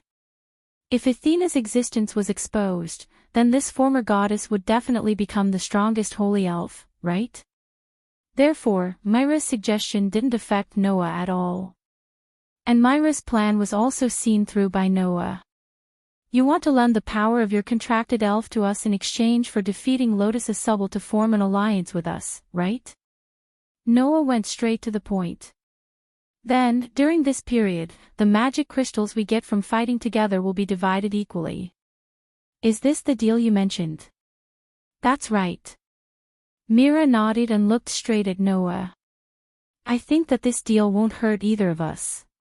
The group of young girls immediately began to show signs of interest. Only Noah scratched his cheeks.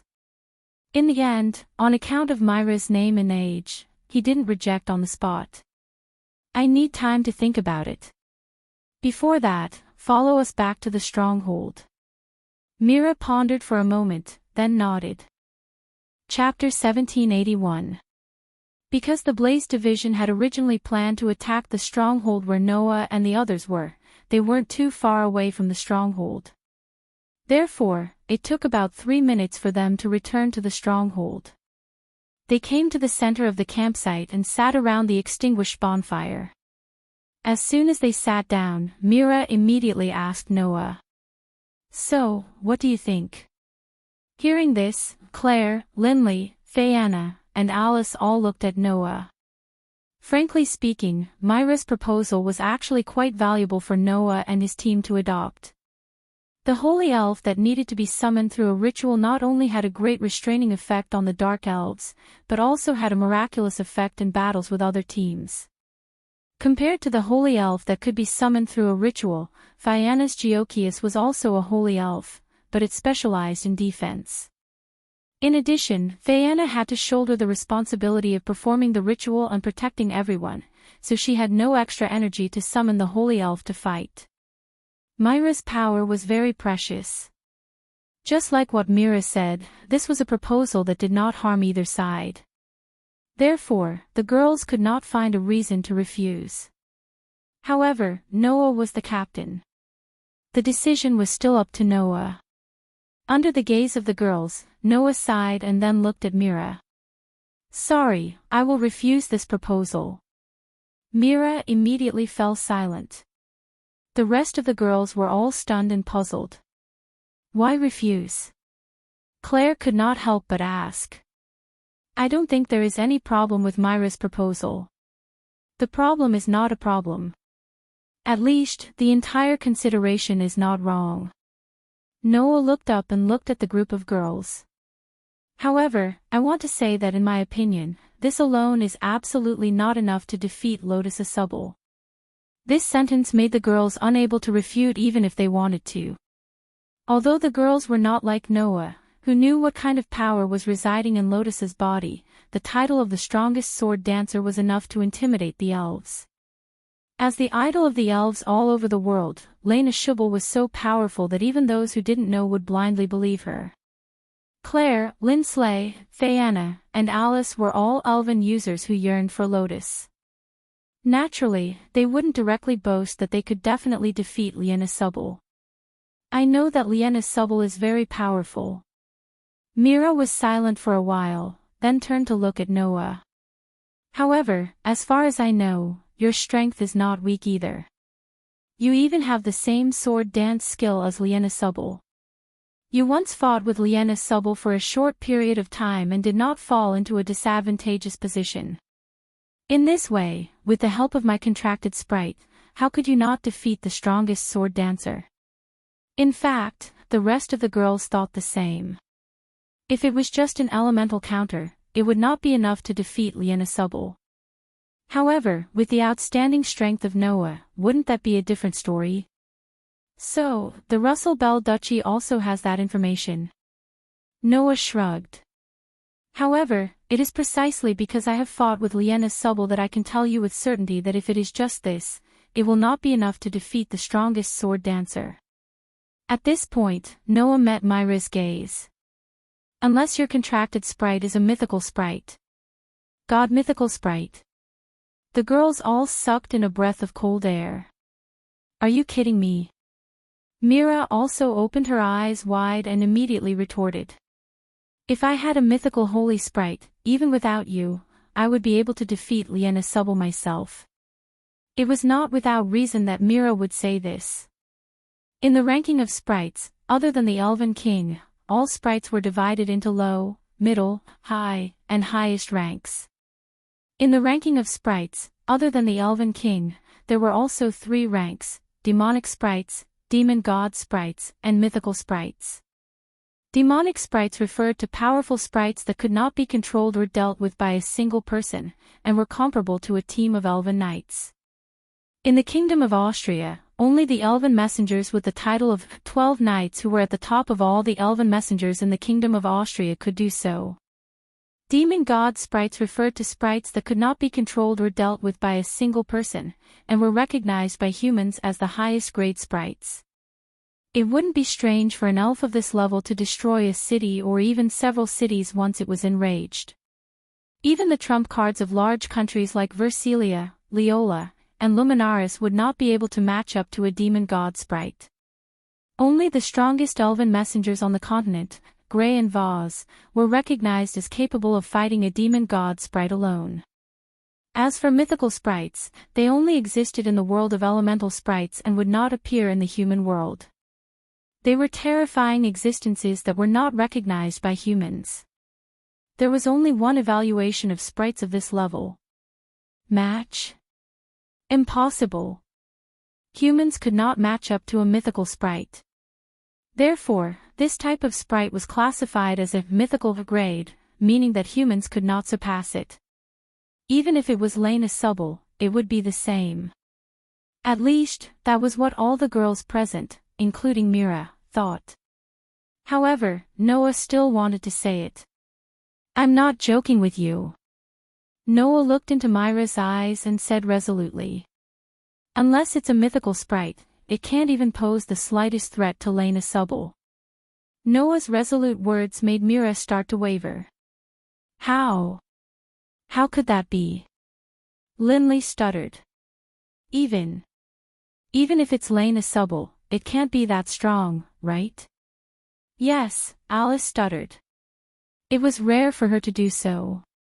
No matter what, Lena Subble is still a human. How could she be so strong that even a mythical sprite can only pose a little threat?" "I don't believe it either." Claire shook her head. "If Lena Subble can suppress a demon god sprite, then I believe it. But only a mythical sprite can pose a threat to her." "Is that possible?" "That's a sprite second only to the Sprite King." Viviana laughed. "How could a human match up to a sprite of that level? Not to mention, it's just a small threat, right?" "Yes, how could a human reach that level?" Noah said unhappily. "The problem is that although Lena Subble is a human, there's a power in her body that doesn't belong to a human. A power that doesn't belong to a human." All the girls were stunned. "In short, if you want to rely on your contracted sprite to deal with Lena Subble, it probably won't work. Moreover, this is only a competition to determine the top 4. It's a bit unrealistic to think of eliminating the strongest sword dancer here," Noah said. "However, a ritual-type holy sprite is indeed a powerful force, so let's use another plan." "Another plan?" Mira suddenly looked at Noah. "We can form an alliance with you," Noah suggested. "During this period, you need to lend the power of your contracted sprite to us to attack the strongholds of the other teams. In the end, we'll split the magic stones in a ratio of 2 to 1. Of course, we'll get 2 and you get 1. How about it?" Myra's brows immediately furrowed. "This is one of the biggest concessions I've ever made." Noah spread his hands. "To be honest, my contracted elf is a sword elf of the steel element. The elves in my party aren't very suitable for large-scale battles. If we want to destroy a stronghold that is as sturdy as a city, your elf should be of great use. But that's all there is to it. It's not that we can't do anything without you. That's why you should know what to do." Hearing this, what other choice did Mira have? At that moment, Mira could only sigh. Seeing this, everyone looked at each other and smiled. Thus, the alliance was formed. Chapter 1782. In a corner of the quiet forest, a few figures scuttled out of the bushes and arrived in front of a shining barrier. Seeing the shining barrier, Alice immediately said, "It's here. Right now, it's the closest stronghold to us." Hearing this, Claire, Linley, and Fianna's spirits were lifted. Then, what should we do now? Mira looked at Noah. Attack the stronghold immediately. Noah smiled faintly and walked past the group of girls. He walked forward until he was in front of the glowing barrier. Then, he turned around and looked at the group of girls. Is there a need to wait? As Noah said that, a dazzling light flickered in his hand and turned into a silver steel sword that he held tightly in his hand. The group of girls immediately understood and looked at each other. Soon after, they lined up in an orderly manner and gently closed their eyes.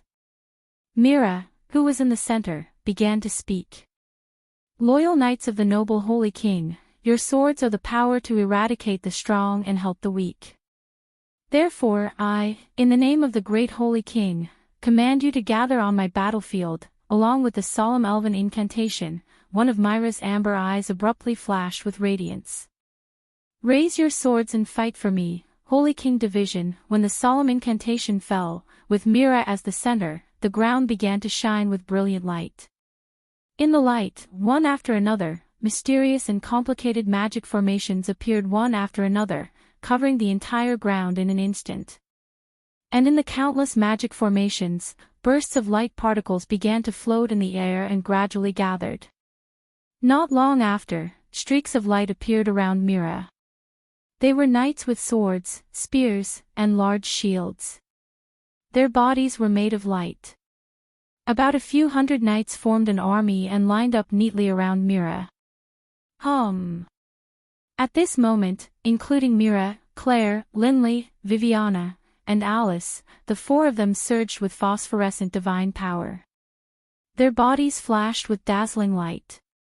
Under such circumstances, Mira opened her eyes and pointed forward. Advance! Holy King Division. Under Mira's command, the Light Knights all raised their weapons and charged toward Noah. Seeing this, Noah's eyes flashed and he tightened his grip on the holy sword. Then, the attack begins. After saying that, Noah fiercely swung his sword at the side of the barrier. Pishich.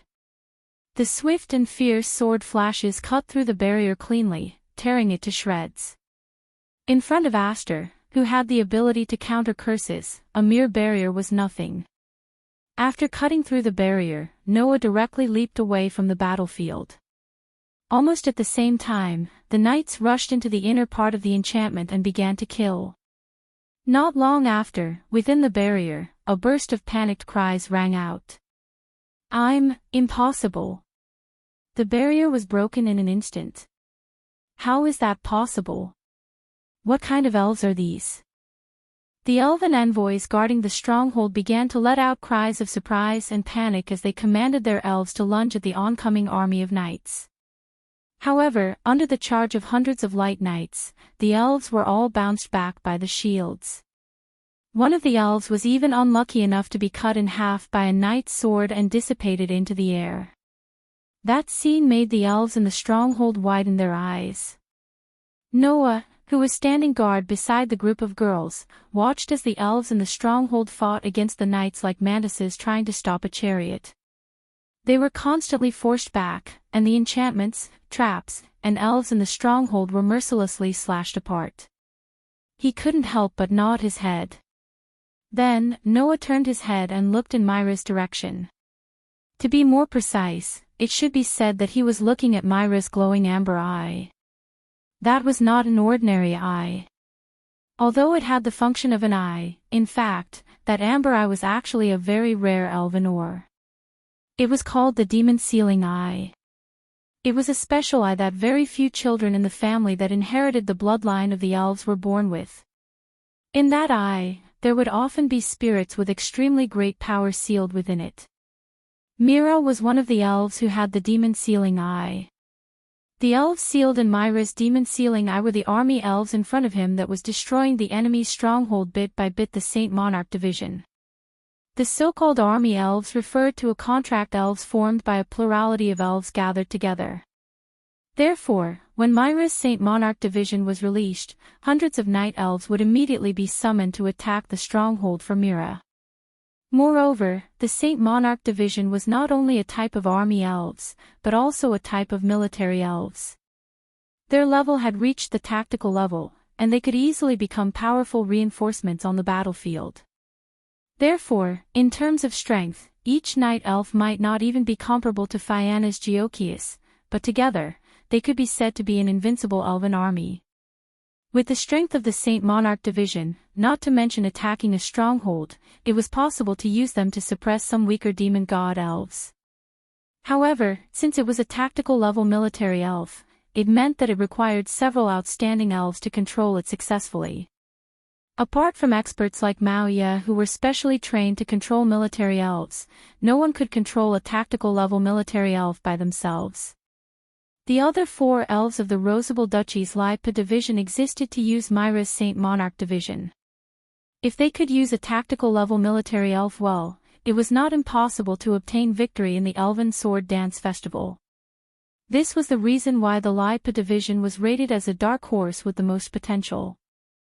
However, because of Noah's surprise attack, the elves of the Rosable Duchy didn't even have the opportunity to use this tactical level military elf, and were directly eliminated. Originally, this way, Myra's Saint Monarch division would not have the opportunity to use it again. But fortunately, Claire, Linley, Fianna, and Alice were all excellent elven users. They definitely weren't any weaker than the Lipa division. This was especially true for Claire and Fianna. One was a descendant of the Elstian family, and the other was a former elven maiden candidate. They were extremely talented in this aspect. Therefore, after a few days of fumbling and Myra's guidance, they finally succeeded in summoning the tactical level military elf that Mira was looking for in the eyes of demons, and used it to attack and occupy a stronghold. If they didn't have the help of the tactical level military elf, Noah would have a hard time dealing with groups of elves and traps in a stronghold, even if the barrier couldn't stop him with his terrifying curse resistance and magic-breaking holy sword. At the very least, if those elves split up and fled, Noah might not be able to stop them all by himself.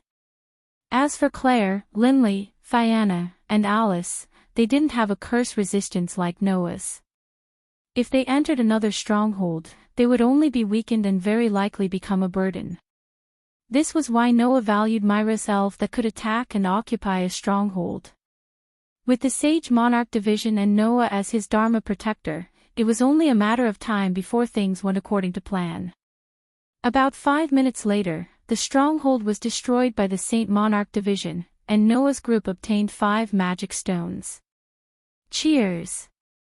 In their own camps, everyone raised the cups in their hands and clinked them hard.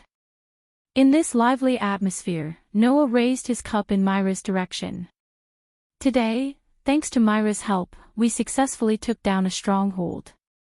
Everyone, let's toast to Mira. The young girls immediately raised their cups in front of Mira. Myra's face was full of perplexity, but he couldn't resist everyone's enthusiasm. He could only stiffly raise his cup. This scene made Noah smile involuntarily. Chapter 1783. Without a doubt, everyone had gained a lot during this period of time. 6 days had passed since the start of the competition. At noon the next day, the 7 days would be over. The elven envoys who were still in the forest would all be teleported back to the great sacrificial hall and the final results would be announced. During this period of time, thanks to Myra's tactical military elves, Noah's group had attacked 6 strongholds in one fell swoop and gained a total of 30 magic crystals. If not for the fact that they had spent a few days training in order to summon the tactical military elves, their gains would have been even greater. If not for the tactical military elves, Noah's group wouldn't have gained so much. After all, just as Noah had said, Aster was a sword elven of the steel element and wasn't suited for large-scale battles. Even if he could rely on his valiant strength to attack the strongholds, if the enemy wanted to escape, Noah wouldn't be able to make them stay. In that case, the magic crystals they gained would definitely be much lower. However, with the Sage Monarch division's encirclement, the enemy couldn't escape even if they wanted to. In the end, all of them were left behind and the magic crystals went into the pockets of Noah's group. Therefore, Myra's contribution wasn't small. Of course, without Claire, Linley, Viviana, and Alice, Myra's Sage Monarch division wouldn't have been able to be used. Therefore, the contribution of the girls wasn't small. As for Noah, during this period of time, he was only responsible for guarding the girls who were concentrating on commanding the tactical military elves. If not for Noah, the enemy elves would definitely have taken advantage of the opportunity to ambush the girls and interrupt their control of the Sage Monarch division, thus turning the tables. In view of this, in fact, if one were to talk about contributions, everyone present had some. However, the Sage Monarch division was under Myra's control, so they still had to show their gratitude. According to the distribution system, we will receive 2/3 of the 30 magic stones. In other words, we will receive 20 magic stones. After expressing his gratitude, Noah settled the accounts. The remaining 10 magic crystals will go to Mira. Does anyone have any objections? The group of girls naturally had no objections. By the way, other than the magic stones that they had to carry with them, the rest of the magic stones that they obtained from others were kept by Noah, who had the strongest strength. Hence, Noah took out his gift card and took out 10 magic stones before handing them to Mira. Mira didn't argue and simply accepted the magic stone.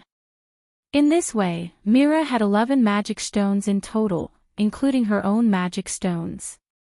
As for Fairy Tale, in addition to the 4 magic stones we obtained from the Lai Legion, each of us has 1 magic stone, and these 20 magic stones are our spoils of war. Our team now has 29 magic stones. Noah looked at the group of girls and smiled. Rejoice, my friends. We've already qualified for the finals. Hearing this, a smile involuntarily appeared on the faces of the group of girls, but their eyes were filled with uncontrollable excitement. 29 magic stones. After collecting so many magic stones, Noah and his team would definitely pass the preliminaries and enter the finals. There were a total of 24 teams participating in the Elven Sword Dance Festival, and each team had 5 members. Everyone's magic stones added up to a total of 120 magic stones. In other words, the magic stones that Noah and his team had obtained accounted for a quarter of all the magic stones. The preliminaries would select the 4 teams with the most magic stones and let them advance to the finals. With a quarter of the magic stones, they would definitely be able to secure a spot in the top 4. In the following day, as long as Noah and his team didn't lose the magic stones in their hands, they would definitely be able to enter the top 4 and advance to the finals. How could the group of girls not be excited? As for Mira, it would be difficult for her to enter the finals with 11 magic stones. Noah looked at Mira. Hence, in the following day, if you still want to continue your alliance and attack the strongholds of the other teams to increase your loot, we'll still accompany you. Upon hearing this, Mira couldn't help but be taken aback, and her eyes were filled with confusion. However, Mira didn't say anything. Instead, she remained silent for a while before nodding her head. That's it then. There wasn't any pause or confusion in her speech, and she was just like a machine. It was simple and straightforward, and there wasn't a single trace of emotion in her words. The girls were obviously used to Myra's behavior, and they all gathered together as if nothing had happened, and happily discussed what was to come. However, the group of girls didn't neglect Mira, and while they were discussing excitedly, they didn't forget to drag Mira into their circle, and kept asking her questions. Mira was like a little sister to these young ladies who were pure and didn't have many bad thoughts. She wasn't an opponent who could become an enemy, right? Hence, during this period of time, the girls treated Mira as if she was their biological sister. And this enthusiasm seemed to be troubling Mira. Noah could tell that it wasn't that Mira hated it, but that she didn't know how to deal with it. Regarding this, Noah didn't say much, and allowed the group of girls to pester Mira. Just like this, the sky gradually turned dark amidst the rather joyous atmosphere. Not long after, night fell. In the campsite, the bonfire was burning slowly. At this moment, it was already late at night. In the tents next to the bonfire, Claire, Linley, Fianna, and Alice had already fallen asleep and entered a sweet dreamland. Come to think of it, obtaining the qualifications to enter the finals would definitely let these girls have a good dream, right? On the other hand, Noah, who was in charge of the night watch, came out of the tent and began patrolling. Although there was a barrier in the stronghold, and if someone were to invade, the barrier would definitely react and wake everyone up, there would still be some wild elves and magical beasts that would barge in aimlessly. These wild elves and magical beasts weren't within the barrier's range of defense. No matter what, most of the elves and magical beasts only had the intelligence of wild beasts, and some of them didn't even have any intelligence at all. They wouldn't even consider whether they would trigger the barrier and attract the attention of others. If these existences were set within the barrier's range of defense, the barrier would sound an alarm every few days, and it wouldn't be able to withstand it at all. Hence, no stronghold would set the wild elves and magical beasts as defensive targets. It was precisely because of this that in order to prevent these elves and magical beasts from suddenly attacking the elven users in the campsite, patrolling and night watch were necessary. And this would naturally attract some skilled elven users who would let their spirits in to investigate the movements in the stronghold. Regarding this, Alice would usually let her contracted spirits out and let them carry out anti-reconnaissance to eliminate all the elves. This wasn't within Noah's scope of work. Noah only needed to be in charge of patrolling and driving away or eliminating the wild elves and magical beasts. During the patrolling, Noah inadvertently caught a glimpse of a figure in the direction of the lake. Looking at the figure, Noah pondered for a while and finally walked over. Under the pitch-black moonlight, by the lake, a petite girl stood facing the wind and gazed into the distance. A pair of different-colored eyes flickered slightly, and no one knew what she was thinking about. After a while, the girl's ears twitched slightly, and she turned around and looked behind. There, Noah didn't deliberately make any sound and directly walked over. "It's you." The girl tilted her head and asked indifferently. "Don't you need to patrol?" "I've already patrolled once, and there aren't any problems at the moment." Noah came in front of the girl, looked at her, and asked, "Why isn't Mira asleep yet?" Mira lowered her head slightly. Soon after, she turned her head once again and looked into the distance as she replied with this sentence. "I'm thinking about something." "Is that so?" Noah smiled without any surprise. "Then why don't you tell me?" Mira fell silent. Chapter 1784. The night wind blew around the lake, making the temperature in the air extremely low. That temperature was enough to freeze an ordinary person to death. However, Fianna had set up a cold barrier around the campsite, so that the people inside the barrier would not feel cold. Hence, Noah and Mira were both facing the cold wind, but they did not feel anything out of the ordinary. They did not speak either, causing the surroundings to be extremely quiet. After an unknown period of time, Mira finally spoke. "Why do you still want to maintain your alliance with me?" Myra's words did not surprise Noah. Noah knew that this young girl would have such a question in her heart. However, Noah did not directly answer. Instead, he pretended not to understand. "Why can't we maintain our alliance with you?" "Because there is no need," Mira said bluntly. "You've already obtained enough magic stones to advance to the finals. There's no need for you to continue fighting. As long as you stay here obediently, you'll naturally obtain the qualifications to advance to the finals tomorrow afternoon. Doing so won't do you any good. Maintaining an alliance with me and continuing to fight will only increase the risk of the magic stones being taken away." Mira turned his head and looked at Noah. "If it were me, I would definitely take a defensive position and stay in the stronghold to avoid unnecessary battles." This was why Mira was puzzled when Noah chose to maintain their alliance during the day. In Myra's opinion, Noah's group had no reason to continue fighting. If they continued to fight, it would only harm them, and there would be no benefits. the most appropriate measure would be to end their alliance with Mira. However, not only did Noah not do that, he even took the initiative to maintain their alliance. Why would Noah do that? What benefits would he gain from doing so? Because of this question, Mira was unable to sleep and pondered for an entire night. Obviously, Mira did not get an answer at all, so he could only ask Noah directly. Looking at Mira's puzzled expression, Noah could not help but laugh, and instead of answering, he asked another question. Then, why are you still here? This question stunned Mira. You just said that if it were you, you would choose to stay in the camp and avoid unnecessary battles to prevent any mishaps. Noah met Mira's gaze. Then, think about it again.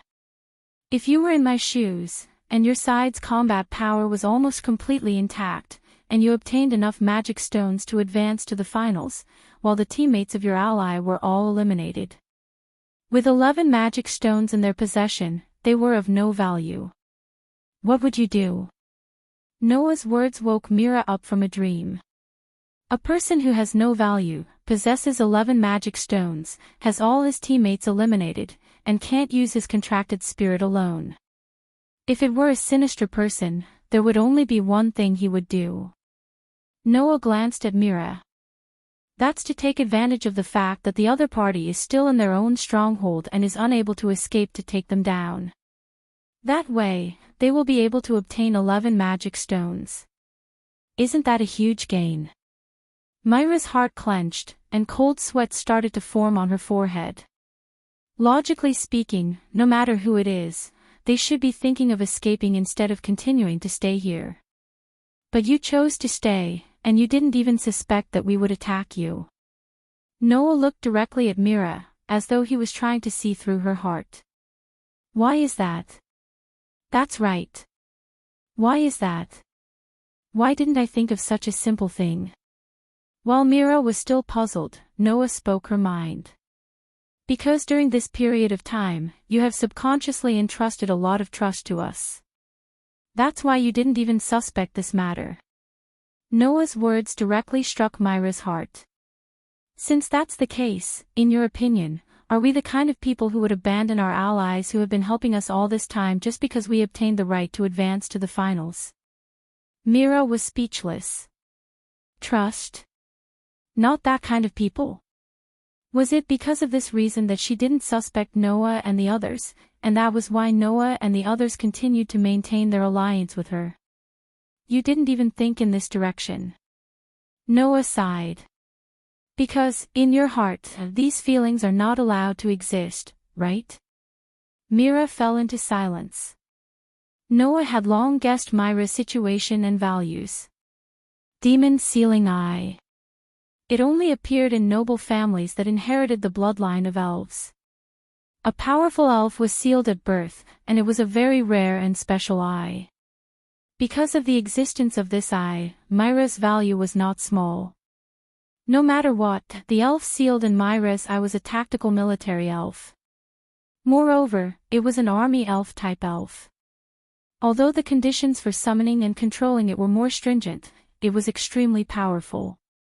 In fact, thanks to Mira, Noah had also tasted the benefits of the tactical military elf.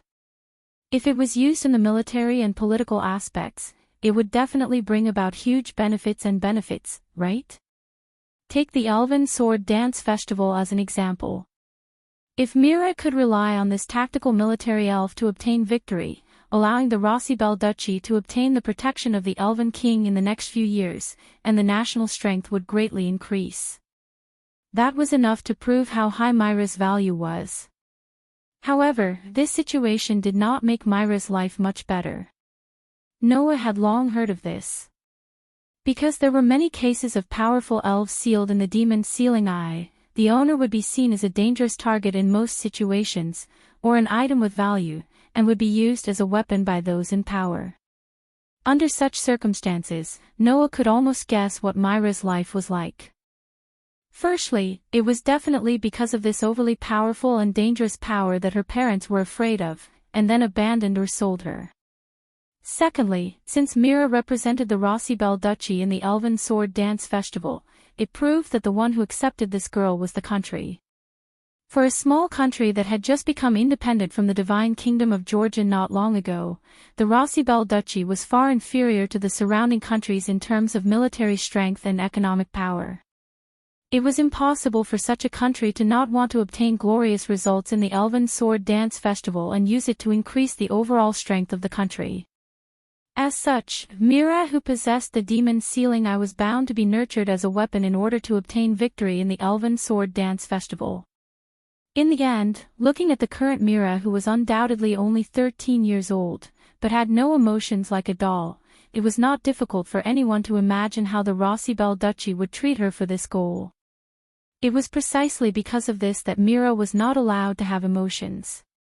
This girl was definitely in the process of being used as a weapon, and her emotions were gradually taken away from her by others, right? Therefore, facing the enthusiasm of Claire, Linley, Frianna, and Alice, Mira put on a troubled expression, not knowing how to respond at all. It was also because of this that Mira did not think in terms of emotions, and fell into an unprecedented dilemma, thinking here for an entire night. Unfortunately, the final answer made Mira completely lost. Just like what you said, my existence is only to obtain victory in the Elven Sword Dance Festival. Apart from that, I was not given any other value. After a moment of silence, Mira spoke in a low voice. So, the reasons you said, I really can't understand. It's fine if you can't understand. After all, you are still young, and there are still many things you can learn. If you don't understand, just think like before, and that will be enough. Noah looked at Mira and smiled slightly. And personally, I am actually very happy that you did not suspect that we would attack you, and that you trusted us. As long as that is the case, that is enough. After saying that, Noah extended his hand and patted Mira's head as she stared blankly at him. At least, this proves that you still have human emotions, and that you are not a tool. After saying that, Noah turned around and left. Mira stared blankly at Noah, who was gradually leaving. After Noah left, she subconsciously reached out her hand and touched the head that Noah had just patted dotingly. Feeling the lingering warmth, Mira murmured, "I am not a tool."